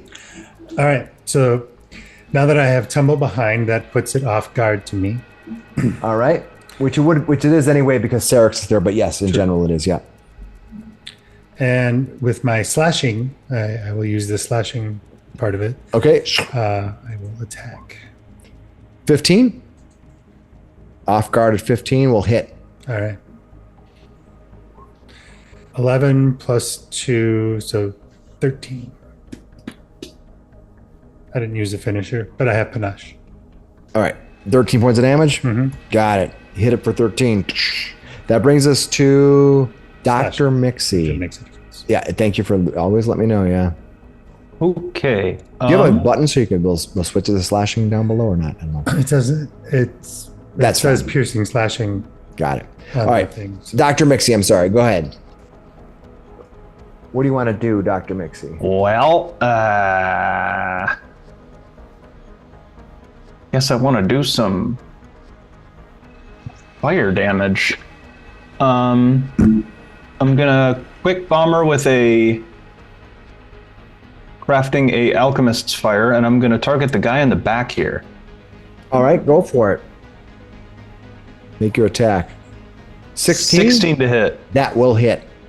Cool. It does 10 points of fire damage to him, and 2 points of fire splash to the other zombie, Slick and Sarrix, I guess.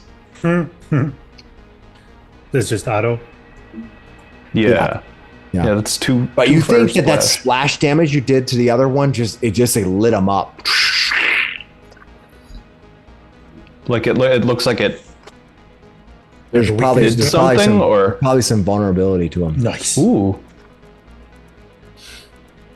All right. Does Sarrix appear to be vulnerable to fire? No, not particularly. Okay, he's a little denser. All right. Does Slick appear to be vulnerable to fire? Putting out his hair, going, "Hey." Oh, sorry, Brannick wouldn't have. Oh man. Do you have another thing? You have another thing you want to do? Quick bomber that out. I guess I'm going to keep moving a little. Let's go 10, 20, 30. And then, can I see Snapvine from here? Absolutely, but he's slumped, just laying on the ground kind of on top of the black part of the pit. I guess I want to. Does he look like he's alive? You can't tell from this distance. You can do a seek if you want to try to find out. Yeah, sure. All right, let me roll here. Yeah, it looks like, as far as you can tell from what you know about these creatures from speaking with Sarrix, this thing doesn't necessarily look like it's withered or decaying or anything like that. Unless it just died, it's very difficult to tell, but it doesn't breathe, so you're pretty sure it's alive. You could be wrong. Sarrix, how do you check if one of your kind of creatures is dead or not? He's just screeching and growling at the moment. He's really. Yeah, he's screaming. Snapvine isn't screeching and growling, so maybe he's dead. All right, anything else you're going to do, Dr. Miksi? Those are your 3 actions, right? Yeah. Zabari, what are you going to do? Zabari is going to move to here, or not to here. Wasn't he closer? Oh, no, it was this one. Did I? Where do you want to move to? I want to move to here. Okay. And take a couple of swings at this guy. All right, go for it. Oof. What'd you roll? Okay, you critically fail. This dear. has a critical fail event that happens when you critically fail an attack. Oh boy. But you might not have critically failed because you can actually still hit and just fail. So what armor class? Oh, you total 13? Yikes. Yep. That is bad. All right. Let me see here. All right, what I need you to do is give me, first thing that happens as you get near there, I need you to give me, and I forgot to do this for their creatures because I forgot they had this. I need Zabare to give me a DC 15 reflex savings throw. Okay. Hold on to your butts or your stuff. Okay, that's what I wanted to see. All right, and then you attack the creature and you critically fail. All right, what I need you to do is give me a DC will save. Give me a will save. All right, you seem to be fine right now. Okay. All right, you ran forward and attacked the creature. Anything else you want to do? I can take another swing at him. You got a map strike. Go for it. 17. 17 will hit. Okay. Nice. There you go. Yep. Boom! You slice into it. All right, Shadwick, what are you gonna do? These creatures are moving throughout this bog. Well, first things first, I'm going to sustain the current spell that's up at the top. All right, and you can move it up to 10 feet. Yep, and I'm supposed to re-roll the damage for it, so I will do that for you right off the bat. So that is the floating flame. All right, Oh, where sorry, are you going just to move it click to? roll damage. There we go. So he's going to move left 1 here and then left 1. So he's going to go through both All those right, two guys. so they each get is it a basic reflex save? Yeah, they each get the basic reflex save 14 Okay, first for... one takes nothing. Oof. Oh, he critically succeeded. Yeah. Okay. And the second one, I rolled a reflex savings throw. I rolled a 12. Okay, he fails. So he's going to take full damage. So it's 11 fire on the purple circle guy. All right. Which I think you said was... what do you call it? Yes! All right. Okay. That brings us up to the... That was one action. Oh, So I I'm gonna- apologize. Yeah, no worries. You were just sustaining. That's right, not casting a spell. The fire seems to be doing a pretty good job, but not great.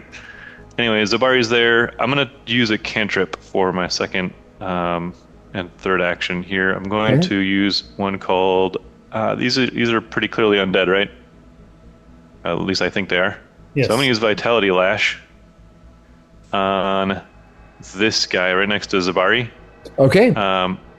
And The so he's saving got throw? his fort save 20. Hopefully their fort isn't insanely good. Let's see. I rolled average here. Better than average. Okay, their fortitude save is... They rolled a 24. Ooh, all right. Well, it's a cantrip, so he saves. Okay, that's it. All right, that is Shadwick. That brings us to Sarrix. All right, Sarrix, now you're standing next to that creature at the beginning of your turn. He will once again look over to him and try to knock him on his ass. All right, first things first. Hold on, before you do that, want to see. I think you are subject to...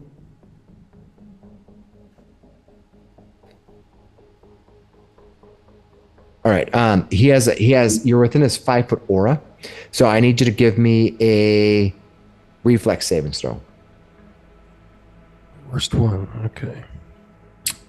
Okay, you are considered grabbed. As this thing moves around from right in an emanation around him 5 feet, something bursts up and grabs your legs. Yeah. Okay. And you are considered grabbed right now. That doesn't mean that you can't make attacks, but you're just grabbed. Yes, What are you I going to will do? Swing on him with another slam down. Go for it. 14? 14. No dachi. Nice. That will miss. That will miss. Okay. And then I will take a second swing with my third action since I'm stuck here. Another 14. Another miss. All right. Creepers. Let's see what we got going here. The first one is the orange ones. I think. Oh, this guy here. All right. It's attacking you. You are currently grabbed, so you are flat-footed, or off guard, I should say. Ooh, I rolled. He's gonna hit 25. That'll just get me right now. All right. When these things hit, though, they're slow. They don't move very much, but when they hit, they hurt. You are hit for 12 points of bludgeoning. I need you to give me a will save. Will save? Yeah. 11. Man, my dice are low tonight. All right. Immediately, what you see is you see Sarrix. He's screaming. He gets hit by this creature. You see his rage just suddenly collapses. And you see he just kind of goes, and he looks around like he's dazed, he's just trying to find what's going on, like he lost keys on the ground. You know, he's just looking, his weapon at his side. That's the first thing that happens. You also, I believe, you take damage. I gave you the damage already. Okay. Was that an effect of him getting hit? Yeah, that's when it strikes a creature, that creature is exposed, and they have to make a save. So yeah, so him getting hit, think of it like, it's almost like a touch attack. And then it looks over at Slick. It's going to take, since it hasn't moved yet, it gets 2 attacks. It's got a map attack against you. Let's see if it can hit you. No, I don't think so. Let me see what its map attack is. 6, 12, 9, 15 damage. 15, yeah. It's fine. All right, now we go on to the purple ones. Any purple ones left? I think did you destroy all the purple ones? I think you did. 2 out in the mud. Just 2. There we go. There's my purple one. All right, this one's gonna move 5, 10, 15 to here. They're not smart enough to flank. They just literally run up to you. It gets 1. It's gonna try to hit you. Actually, it's gonna do it from here because they do have reach. I will do a flashy dodge. Flashy dodge. Ooh, I rolled really good too. You rolled a 28. No, 22. All right, so he hits you. Give me a will savings throw. Don't roll. All right, 7. You're fine, but you will take the damage. Mm-hmm. The damage gives me 9 points of bludgeoning damage, and he gives you an improved push, which means he's going to push you back 5 feet. I don't know if you get a save on that. Let me double check. As a free action. Okay, so I still have to move. If I'm going to move, I have to roll it.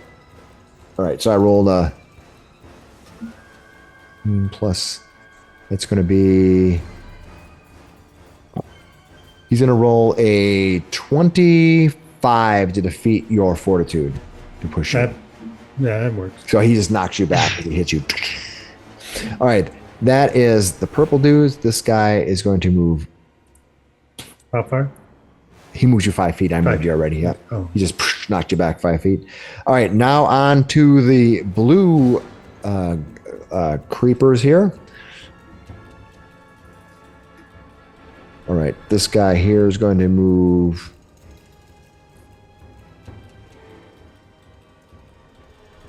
Yeah, he's gonna attack Zabari, but Zabari, you're gonna get cover, so he's probably not gonna hit you. All right, nope. And he's gonna make a map attack, which is kind of dumb, but he's gonna do it anyway. Ooh, I rolled a 16, but that's probably not gonna be enough because Zabari's armor class is. Is your shield up right now, Zabari? It's not, right? So it's 20. Probably 21 for your armor class. What's your armor class right now, Zabari? I can't hear you. Nobody can hear you. 23.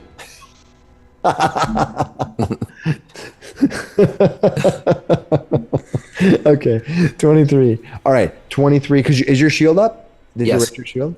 I don't remember you raising your shield. Yeah, well, last time. I can bring that up as it's one of my feats. Okay, so that's your reaction. You're gonna snap your shield up. 23. Awesome. Right. He's gonna miss you. Cool. All right, that is going to be that dude. This one here right next to you is going to do something similar. He's going to try to beat you into submission. Ooh, I rolled a good roll, but I still don't think I hit you with your dang shield up. Damn it. Who gave you armor and crap? Second attack. No, not a chance. All right. All right, that brings us to Vamir. Vamir, it's your turn. What are you going to do? Here you are, hanging out. I'm going to, again, try and shoot that thing with ignition. All right, let's do Hopefully it. roll better than last time. All right. Attack is 20? Yep. You hit. All right. 8 points of fire damage. All right. Then I will Okay. move back a bit. 8 points. All right. All right. The thing goes, kind of shimmers. Slick, what are you going to do? Well, I can move. So does this thing have an attack reactive strike? Probably not. It does not, but hold on. You started your turn in its area, so I do need you to make. Where am I? How am I in its area? Where are you at here? Aren't you right here? Yeah. Oh, because that one's dead. That's right. I forgot.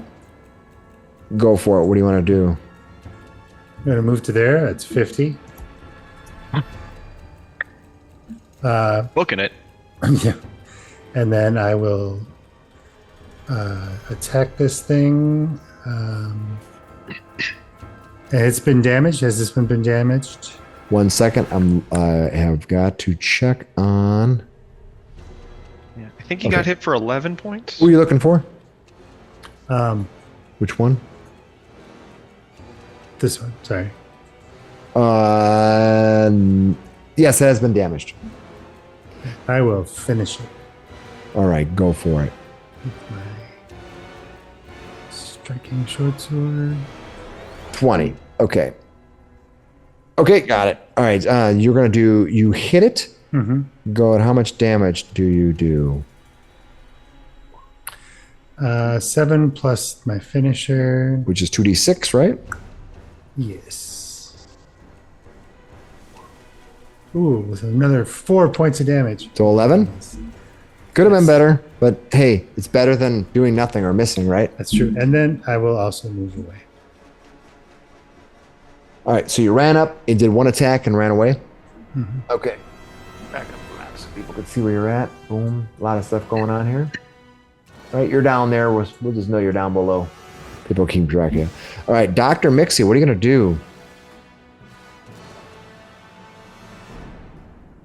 I think I'm going to quick alchemy, chuck a bomb at the nearest zombie. 29 to That's hit. a big hit. You're going to critically hit him. Which one did you attack? Sweet. The guy nearest to me, I'm not going to keep hitting Sarrix with splash damage. That's going to do... Gosh, I don't have a crit damage button. Just double that? Yeah, just double it. So you did damage 9 fire, so it's 18 fire? Yeah. Okay. A persistent 1. And now is it persistent damage, additional damage? Yeah, I think it's 2 persistent fire damage then. Nice. Because it's critically hit, right? All right. Sweet. Then I'm going to move. Miksi, are you done? I guess I'll keep moving. Like to move it? Yeah, I'll keep moving, and I guess I'll draw my crossbow. All right. Zabari, what are you going to do? I'm going to hit this guy again. 17? Mm-hmm. That will hit. Okay, for 10 points of damage. All right. And then hit him again. Minus 10. Oh. Critical hit. There we go. Do your damage. Roll your damage. Critical. Okay. That's not critical damage, though, is it? It's 20. No, it's gonna be Nope. 20. Yeah, we'll 20, call it yeah. 20. All right, that'll be enough. Why aren't you using your scimitar? He really likes this I- longsword. Yeah. Did you forget you had your striking scimitar that you took? I wasn't aware that I could use it. Okay. A scimitar is a different weapon from a longsword. Yeah, it depends on your group, but I'm pretty sure. Oh, you're a fighter, right? You can use basically anything. I'm better than I okay. thought. That's all right. Live and learn. All right. Well, maybe you can swap it out next time. So you did two attacks. Is there anything else you want to do? Okay, I'll move back to here. Okay, you move back to there. All right, Shadwick, what are you gonna do? Ah, geez, the front line's falling back again. All right, I'm going to sustain first, and I'm going to move this one just to the right here, so it lands on this guy. All right, And I'll re-roll for you. I rolled a 14. I made it exactly. Made it. All right, half damage then. and after you roll damage, 4 each time. So there you go. All right, so 10 points of damage, so half for your guy. Unfortunately, they are not. They do take a lot of damage because they are weak. Yes, I love it. That is good stuff. Okay, and then the second. So that was one action. Second action that I'm gonna do is an oracle action. It's a feat called Whispers of Weakness. I think is there within 60 feet. I think they are 10, 15, 30. Yeah. So the three that are kind of in the middle. He sort of looks out at them for a second and listens, cocks his head to the side and listens for, for whispers from his ancestors on what this thing is. How best to lay a creature low. You target one creature within 60 feet. If it has any weaknesses, you learn them, as well as which of its saving throw modifiers is lowest. And I get a +2 status bonus to my next attack roll or skill check made as part of an attack action against that foe before the end of the turn. These things are called yellow musk creepers. They have a weakness to fire, and they. What else do you get to know? Any weaknesses, and then which saving throw is lowest. Yeah, they have a weakness to fire, and their saving throw that is lowest is definitely will. Okay. And then I basically targeted the orange one, so I'll just say that if I do an attack roll before the end of my turn, then I'll get a bonus to it. But that was already my second action, so I'm probably not going to be doing. Yeah, but you don't have a ranged weapon out ready to attack. You have a third action. Is there anything you want to do? Yes, the third action will be. So if you're going to tell the rest of your party about stuff, it's an action, right? Like you're calling out to them. The game wise, some people say it is. I say if you kind of learn stuff from recall knowledge, I say you can just say it. It's fine. I've had some mixed questions on the board. So there. I suppose pointing out a hidden thing is different, right? He's behind there. You're trying to point that out. If you're just saying they're immune, use fire. That's more fire. Yeah, exactly. So as he's going to move more fire. He's going to move up to here for his third action, and then while he's moving, he'll call out the ones in the center are also weak to fire and will saves. All right, Sarrix. As you stand on your turn, and at the end of the turn, you get another savings throw. What happens to you? Yeah, it was like stunned last time or something. What happened? Yeah, let me exactly. let me bring this up here. I don't. Some of the times they get a little bit difficult to follow here. All right. All right. What did you roll for your savings throw? I go back and tell me. You rolled an 11, right? Yeah. All right. So you just failed. So now you use all your actions to move up. I'm just gonna move you. You just see him walk. He just goes. Oh. The muck? He just walks right through it. Yeah. The muck seems solid enough. It's a little bit difficult. Is it difficult terrain? What's that? Is it difficult terrain or? It's difficult. It's not difficult terrain. It's just a little bit gross. Different. Yeah. Okay. Yeah. It's not difficult terrain. All right. You see him just walk up, and now I need you to give me a saving throw at the end of your turn. At the end of your turn. Will again? Will save. Yeah. Oh. 27. All right. You kind of shake out of it, but you see this creature right. You look down at the creature like, what? What is going on here? You are not raging anymore. No. Oh boy. All right.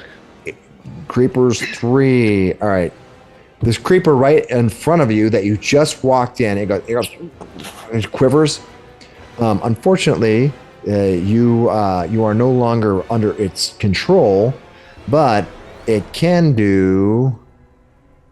lash out with its tendrils. It wants to do something, but it can't. Because you are not under its control. So it's going to attack you, and Let's see. 19 is the armor class he hit. 21 is what I got. Yep. So I Deflect missed it with my you. big sword. Ah, Yeah. Nice. All right, and it's going to move. Let's see. I gotta see where where is its movement here? Okay. It's gonna move. It's gonna go.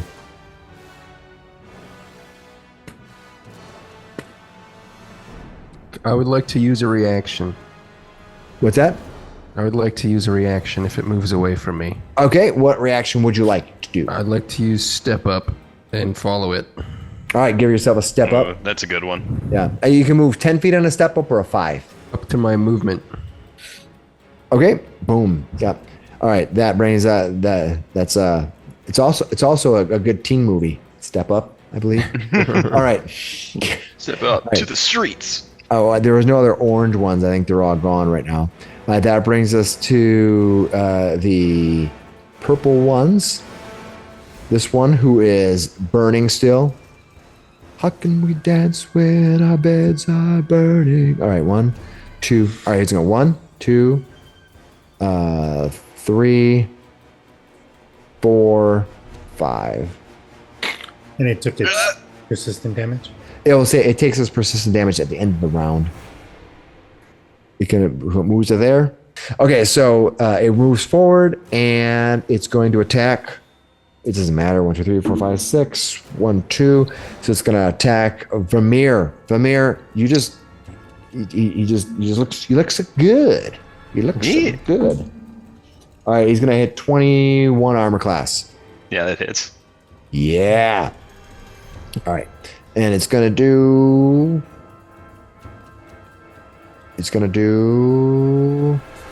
Ooh, these guys can do a lot of damage if they roll high enough. Little linear. All right, it's going to do 13 damage to you. Oof. 13 to you. Ouchie. All right, and then I need you to give me a will saving throw. Crit. 20 Yeah, or 30. yeah. So Yeah, you're fine. All right, that brings us to. Do I have another purple? I think did all the purple stuff. This guy. Purple rain. All right, he's gonna move forward and do like that. All right, and then finally we have the blue dudes. should we do the persistent damage? Oh, thanks for reminding me. I have to do the persistent damage. They're gonna roll this persistent. Oh, they take 2, which is gonna be 7. And I have to roll my flat check. He's still burning. Haha, you're toast. All right, that brings us to the blue dudes, the blue man crew. All right, this one here is going to attack Sarrix.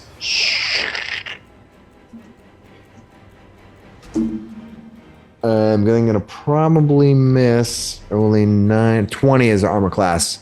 Nope, miss. All right. And it's going to make us a second attack, even though it's a map. Nope, missed you. And that brings us to this guy right here, who's also going to attack you. And he is going to make 1 attack. With no terrible rolls. What's going on, Game Master? I thought you knew how to play this game. All right. Terrible maneuvers. And then you see this guy's gonna go, and that brings us to Vamir. Vamir, what are you gonna Did that do? blue zombie do anything? He did. He attacked Sarrix. Oh, okay. Yeah, he attacked Sarrix. Let's see here. Okay. I'm going to move up to here and attack that one with ignition. Wash, rinse, repeat. All right. Okay. It's an attack roll. That'll be 18 to hit. That will hit. 7 points of fire damage. All right. All right. Anything else you're gonna do? Sorry. Anything else you're gonna do? Moved and then shot. Slick, what are you gonna do? All right. I will first off, I'm going to intimidate the one that's on Sarrix. Sarrix. All right. See if that works. Yeah, give me a roll. See if you can beat it. Yeah, that's gonna definitely intimidate him. It might be critical. What are you trying to? You have to beat Well, I his get a 29 too. 29. Okay, because you have a +1. Yep. And that is going against its will, and its will is you did not critically succeed. Oh, that's okay. Just barely. But It had to be close. And I will move up to here. I will attack. You want to save? Yeah. No, I think I think you start your turn there. Okay. Let's see here. Your grappling ends its movement next to creature. Creature ends its turn. Yeah, you have to end your turn. 15. 15 is going to still hit. All right. 12 points plus 2 more for my my precision damage because I didn't use a finisher, so 14 total. Okay. And I will move back. All right. That brings us to Dr. Miksi. What are you going to do, Dr. Miksi? I think I'm going to load and fire my crossbow at the. What the heck? At this. Well, He just took a hit. yeah, why not? Let's shoot him. I'll load and fire my crossbow at this guy. All right, go for it. Oh, You all you see- hit him, and you did this one here? Yeah, I've got a +1 striking crossbow now. You all Damn, see yeah. Dr. Miksi has made some modifications to this crossbow, and you see Brannick's old hand wrapped around the stock. Yeah, you see, it did 14 points of damage. Boom. All right. And That then that's a load and a fire, and if I stand still, I can... is he in range to lob a grenade at? Is that 20 feet? Yeah, that looks like 20 feet. Yes, 5, 15, 20. Cool. We'll He's gonna, lob... he's gonna get a little cover from the tree, but that's okay. That's fine. Yeet! That's a hit. Nice. 9 points of fire damage. Ticking down the vials. Takes him out. Is that a critical?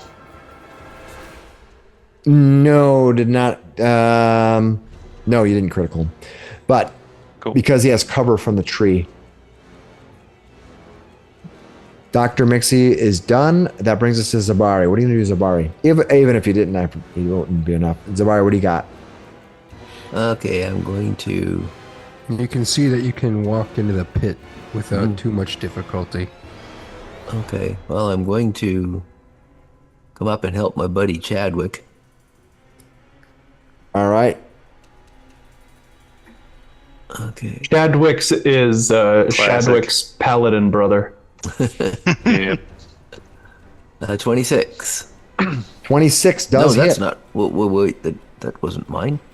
Yeah. Where's my roll? You don't. Wait, I don't know. Let's see. Oh, wait here. I think I switched it over to the scimitar. Is that okay? Yeah. No. Well, it takes an action if you want. You have to Okay. take an action to swap weapons. All right, let's take an action and swap weapons then. All right. And Ooh. that's there a you 25. That's a hit. Nice. How much Technically, damage? that was a 30 because that was mapped with a -5.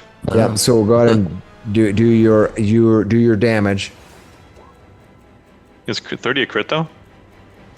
What's that? Why does he doesn't? Did he roll shouldn't the have been wrong mapped. one by He mistake? rolled a mapped one, yeah. Oh, okay. So that'd be a Yeah. 30. Yeah, I think Okay. that's fine. You can critical him. You did 18. Okay. Nice. Yeah. Nice. Ooh, nice kill. Boom. Shadwick's like stunned as this thing walks right up in front of it, and classic Zabari always comes to my rescue. Thanks, Zabari. You're always there for me. Shadwick, what are you gonna do? I was about to fire this guy up, but maybe I'll get the next one. Old habits die hard, you know. These are all dead out here, right? These near ones. If they have X's on them, they're dead. Yeah. All right. If they don't have X's on them, they're undead. I thought they were all dead. Whatever. Let's make them dead. re-dead. Dead. Yeah. Re-deadify them. Okay. 10, 20. Suppose I can use this, huh? That's 35. That is too far away. Usually, can you get these guys to clump up a little bit? That'd be real nice. Thanks. I'll step up one more here because that gets me to 30 feet, which is the range for. I'm really liking the spell with these guys. Floating flame. So I'll just let the other one go. Right, won't sustain it, and yeah, then a new one. Yeah, a new one will pop up over here. Yep. So reflex 14. 14. All right. Yep. You guys are using a lot of spells. He's that feared brings 1. you, I don't know if that helps. He's with going to his fail his savings throw. Heck yeah. There we go. All right. Oh, all right. Well, they're vulnerable, right? So 8 fire damage. All right. He didn't critically fail it, did he? All right. That brings. Oh, really? us- It Holy was cow. also frightened too, so What's that? Yeah. it didn't have its turn. Yeah. It's done. It's done.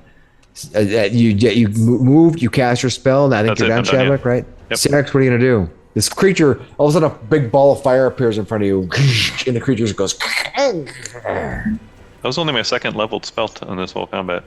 Yeah. Yeah, This well, isn't a- that happens, and it's burning next to me. I'll look over at purple with like this look in my eye, and then the flower will open up again, and I'll rage. Nice. And then Can you rage if you raged? I thought you couldn't rage for a minute. you can, as long as you're not incapacitated. You just don't get the extra bonus health if you re-rage. Got it. Got it. So I'll spend, and it costs action points to activate. Yeah, versus 3 at the beginning of your combat. Yeah. Okay, so you rage as an action. All right, let me just make sure I don't have a. No, I don't have that one yet. Okay, cool. So I'll go with an intimidating strike. I'll try on this guy. All right, you're gonna move forward 5 feet and intimidate. Oh, you have reach, right? I'm just gonna swing from where I'm standing with reach. Go. Whoop.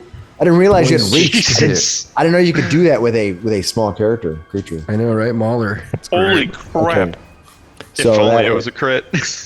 Oh my God! How much damage did you do? 43 26. damage. If he crits, That would be a crit, yeah. 26. You did not crit. moly. Wait. If he was no, okay, no. Now he's feared 1 after I hit him. Yeah, Takes yeah. 15 slashing and 4 mental. He's immune to the mental. Okay. Wait, we were wondering if they had brains or not.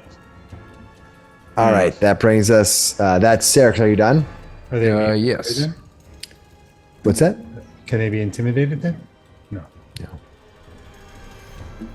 They basically they're just running on autopilot, basically. Yeah. But I like to make you feel good about Reaction. yourself. All right, that's Sarrix. And you did that. I think that's a 2-action strike, the intimidating strike. You got another thing you can do. I raged, so that's all 3. Oh, that's right. All right. What you see is these yellow musks. They just kind of go. They kind of go limp, and you see there's like a little ceiling inside. It goes. It digs deep into the earth. It just buries themselves into the earth, leaving themselves as they flee, ending the combat. Got out of there. They basically abandoned their shells and they're fleeing into the soil, ending. They the don't want to be combat. crispy? Yeah. All right, what do you guys want to do? You guys have just. I would still take a round and like push that fire down onto them in the next round, but I get your point. It won't do anything. But like that's what he would do. He'd be like, their bodies will burn. okay, yeah. So that'd be satisfying. I'd go do that to both of them. Yeah, until go they're. for it. Yeah. But I hear you. All right, that's what Shadwick does for a good probably half a minute. There's not even any fuel in there. How is he? That's really handy. All right. It's magic. Sarrix right. drops out of rage and runs over to Snapvine's body. You see that Snapvine is in game terms unconscious. He's just sort of he's not dead. He's just unconscious. He probably got Dr. wrapped up. Miksi by would these like to creatures. come around as well. Now that he's not walking through that muck. Oh, I've seen worse muck than this. It's not as bad as Shadwick's taint. Come and see the violence inherent in the system. I'm being repressed. All right. Oh, sorry, that's not muck. That's filth. That's fine. So what are you guys going to do? He appears to be unconscious right now. Doctor, do your trade. Sarrix, come stand here a sec. I need to. Are you the same thing? Roughly. I'm sure your goodies will help. Just do your best. Okay, all right. I think that's a first aid that I have to do for an unconscious creature. No, You can that's also- dying or bleeding. You could also he's you could also stable. just heal him as well to wake him up. Yeah, I suppose I'll have to heal him up. Into your combat medic. Yeah, Marcel's out of initiative too, so who knows? If we're out of initiative, I guess I could do an adventurer's rest. I think that's fine. Yeah, we do that to kind of speed up the game anyway. Yeah, so we'll do an adventurer's rest. I'll take 10. We'll each get 25 hit points, and I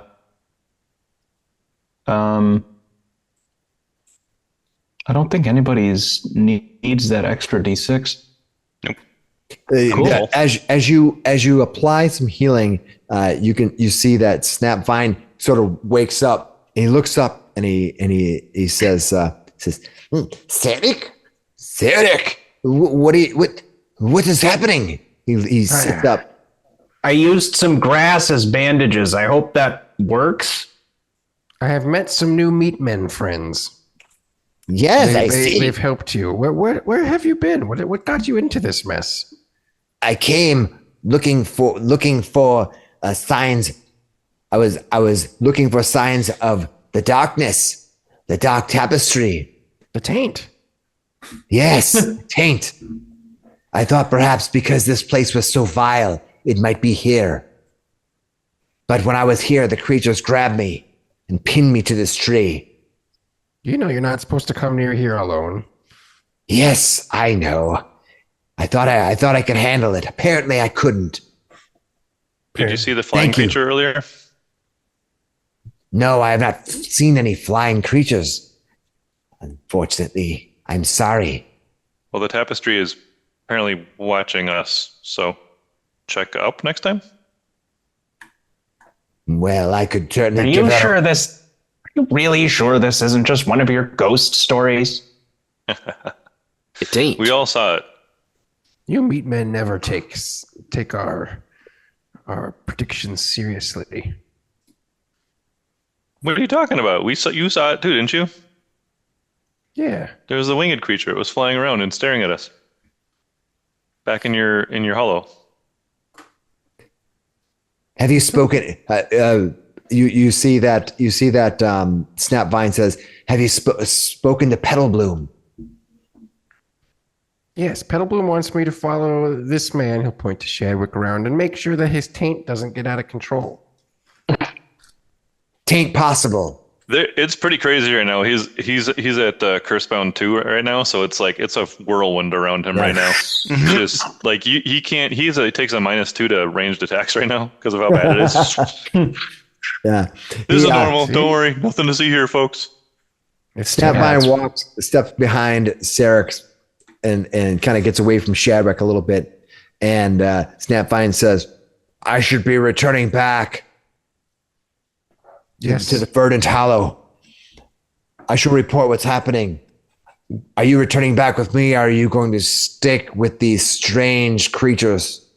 I'm gonna stick with them for now. I'm keeping an eye on them for Petal Blossom, and I've been helping them find their companions' body parts taken by wolves. Have you seen any wolves before you got? Have you seen any taken out? bits? have you seen any bits that look like this? He points at himself, but like not attached.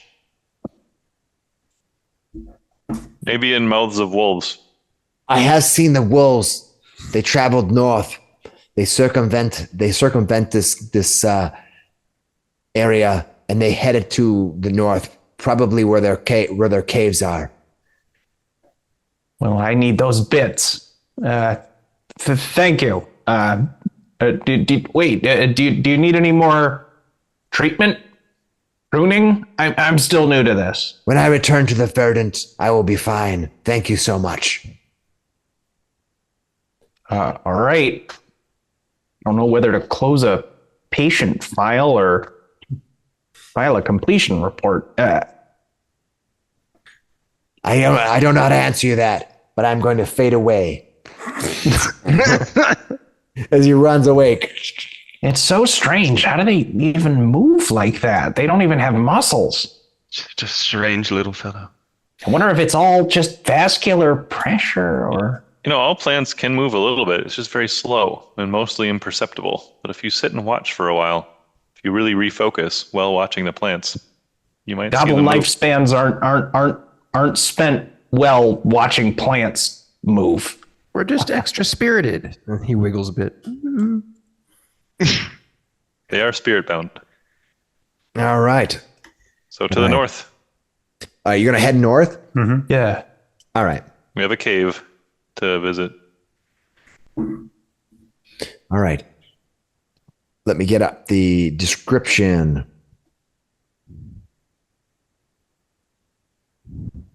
Where are you at? Description? All right. Next thing. Wait, how long does it take to refocus? It takes 10 minutes. So while you're doing the adventurer's rest, I will actually refocus. at Okay. that point. Fair enough. I'll get rid of my curse bound. All right. Anything else you're going to do while you're here after you're doing that? You've done that. You've done the refocusing. You've done the hero's rest. Anything else you're going to do? All right. I mean, the rest of these Yeah, I'm creatures not are all gonna- undead. I'm not going All to right. dig around in here. It's very mucky. This is the death pit of some mad king. We're Sarrix will getting out. definitely look around while we wait. All right. I'm gonna give you a seek. Go ahead and make it. Perception. Perception. Oh my god. Oh, natural 20. There we get that go. gold ring. Bastard. Okay. As you look around this area, you see all of these dead things that are sitting in the ground. You begin kind of walking around the area, just kind of like looking around, kicking some things Poking over. at it. As you do so, you find inside, buried in this pile of dead bodies, long decayed. When I say dead bodies, they're really just bones. But inside the bones, you find fragments of things. They probably took bodies, just threw them in here into this pit. And what you find is, as you look around, as you move around, you almost trip over it. In fact, it's a little edge of metal.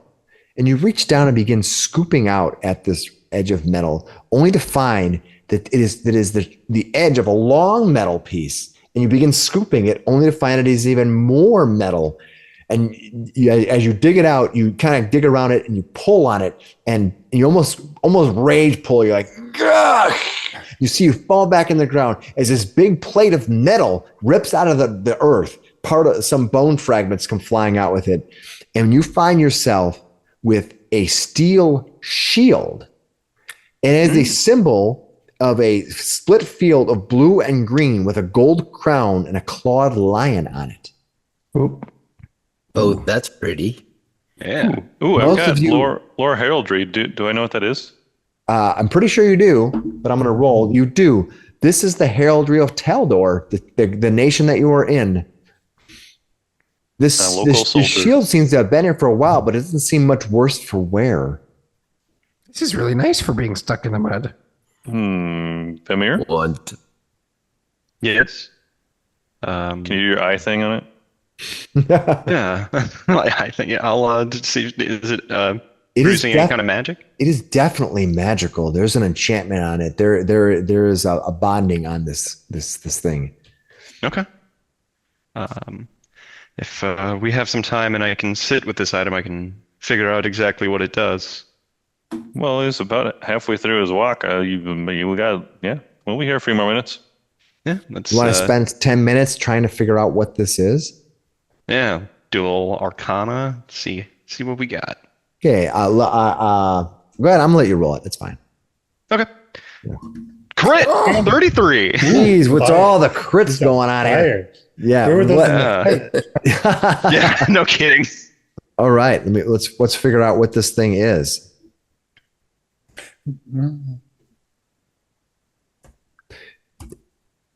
Okay. You actually know what this is, but I don't even have to roll because what this is a steel shield, and it has on it a reinforcing ruin. Ooh. Has a minor reinforcing ruin on it. Hardness of 8 gives you it gives you the hardness increases by 3. It gains additional 44 hit points, and its break threshold increases by 22. So it's a steel shield with a ruin on it that makes it super hard. Dibs. Yeah. Just kidding. Just kidding. That's clearly a good one for my friend here. Yeah. Why do you need? I just blew 100 gold on a shield. Yeah. Well, hey, what would transferring that rune do to that new shield? Would that make it even more buff? no, you can't. No. You can't do that. But you could you can use crafting to change one ruin to another to a more powerful one by effectively taking the difference in price. But you do need to craft a new ruin if you want, or you can trade it out. A minor ruin it runs about 75 gold, but a reinforcing ruin runs 300. If you wanted the lesser one, which is even stronger, that is a level 7 item. Probably I outside of can your- work on it if we get a chance. But you had this shield that you ripped out of the ground. In addition, as you pull this out inside of the ground, because you rolled a crit, all right, you also find inside that was kind of like comes flying up with it. You also find a blood red ribbon with an embroidered white image of a seraph-like figure on it. Just a ribbon. That also is enchanted. Okay. Do Dude, you want me to roll again, or? No, I think you know what this is when you look at it. If you just take some time, let me double check here. Talisman of some kind? Yes. This is a consumable talisman. It is a talisman called Crying Angel Pendant. When you activate the alabaster pendant, the white part on it, and attempt to administer first aid using medicine with a +1 bonus you get a +1 bonus to your check. If you succeed and you were trying to stabilize, the target regains 1 hit point, loses the dying condition, and becomes conscious as normal. Wow.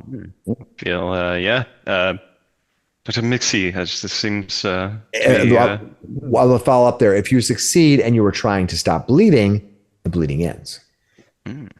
So if somebody is bleeding, instead of them just getting another check, you literally stop their bleeding. It's a nice talisman. This seems like a Zabari item. Zabari, can you fight with 2 shields? Just one in each arm? Yeah. Shield Shield hero. bashing. Big steel boxing gloves, yeah. Aren't there love some it. like feat attacks you can get for shield attacks? You can and do stuff? shield. I You can think do so, shield yeah. attack. I've got one of them. You go 2 shields, and you can get those like razor shield attachments or Yeah, There you go. shield They have attachments. spikes and stuff on your Just sharpen shield. it. Yes. He has Just sharpen the spikes edge on of the his shield. Shield spikes and Okay, that's what you find. All right. Anything else you're gonna do after you face off against these creatures and have regained? You found this random shield and this random pendant. Well, you were 1 for 1 on your Sarrix on your searching around here. You should just roll some more seeks. Just keep going. Just keep rolling dice. Just keep Maybe there's more guys. You want to spend some more time hunting in here? No, I think we should. No, we should move on. We should We head gotta north. move on. All right. We should head north. You gather yourselves, moving forward. End scene. All right. Oh, All right. jeez. You move forward north. As you approach, you can see ahead of you a water and a cave. I'm going to read the narrative description to you, then I'll bring the image up.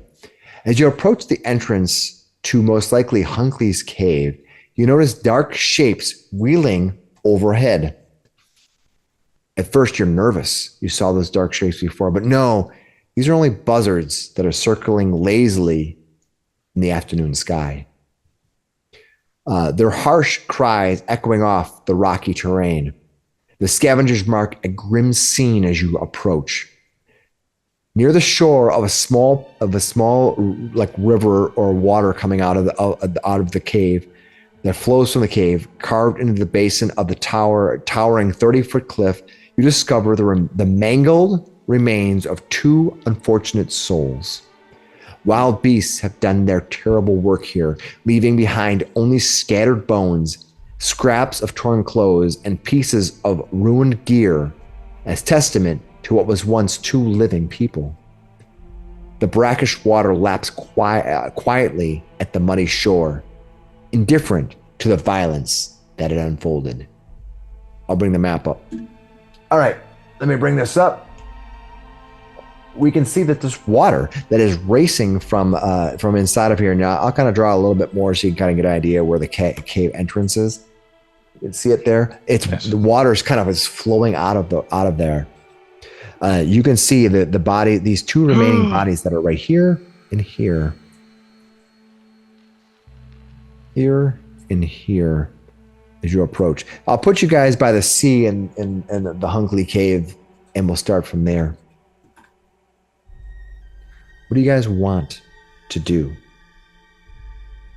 All right, so you roll 20 glitch action in the Matrix. So we're all back with roll 20. All right, this is what you see at the beginning. You can see bodies laying here and here, just dark spots of probably what bodies were once. You can see this cave entrance up here. So is water flowing out or into the cave? Water's kind of flowing out, but it's kind of brackish. It's not like river racing through. It's kind of like more like settling out. Very high mineral. Yeah. Doesn't look. It's not like a river flowing through it or anything. You can probably walk through the water, but you're not sure. It's all black and gross water. It's kind of darkish water. So you have to walk up to it and investigate to see how deep it really is. From this angle, you're not sure. Seeking for any creatures that might be still a threat, since there are two bodies here. All right. Right now, you don't see anything or hear anything. Right now, you're kind of like you got your radar detectors up. What do you guys want to do? I guess if it's looking clear, I want to go check the bodies and see if they are wearing or were wearing similar stuff to the servant of Hunclay's. All right, let me do a good roll. Yes, with the scraps of clothing you see here, they seem to be very similar to the cloak that Methesic was using before he unfortunately never exited the Hunkley estate. Who knows how that happened to that? Yeah, these bodies that are here are probably at least adjacently similar. How old? You're gonna guess. Let me see if I can give me a. Ooh, you rolled really good for your roll. You're doing a nature roll here. Or medicine check? Yeah, you think... I'm now trained in medicine. Give me a medicine roll. What do you got?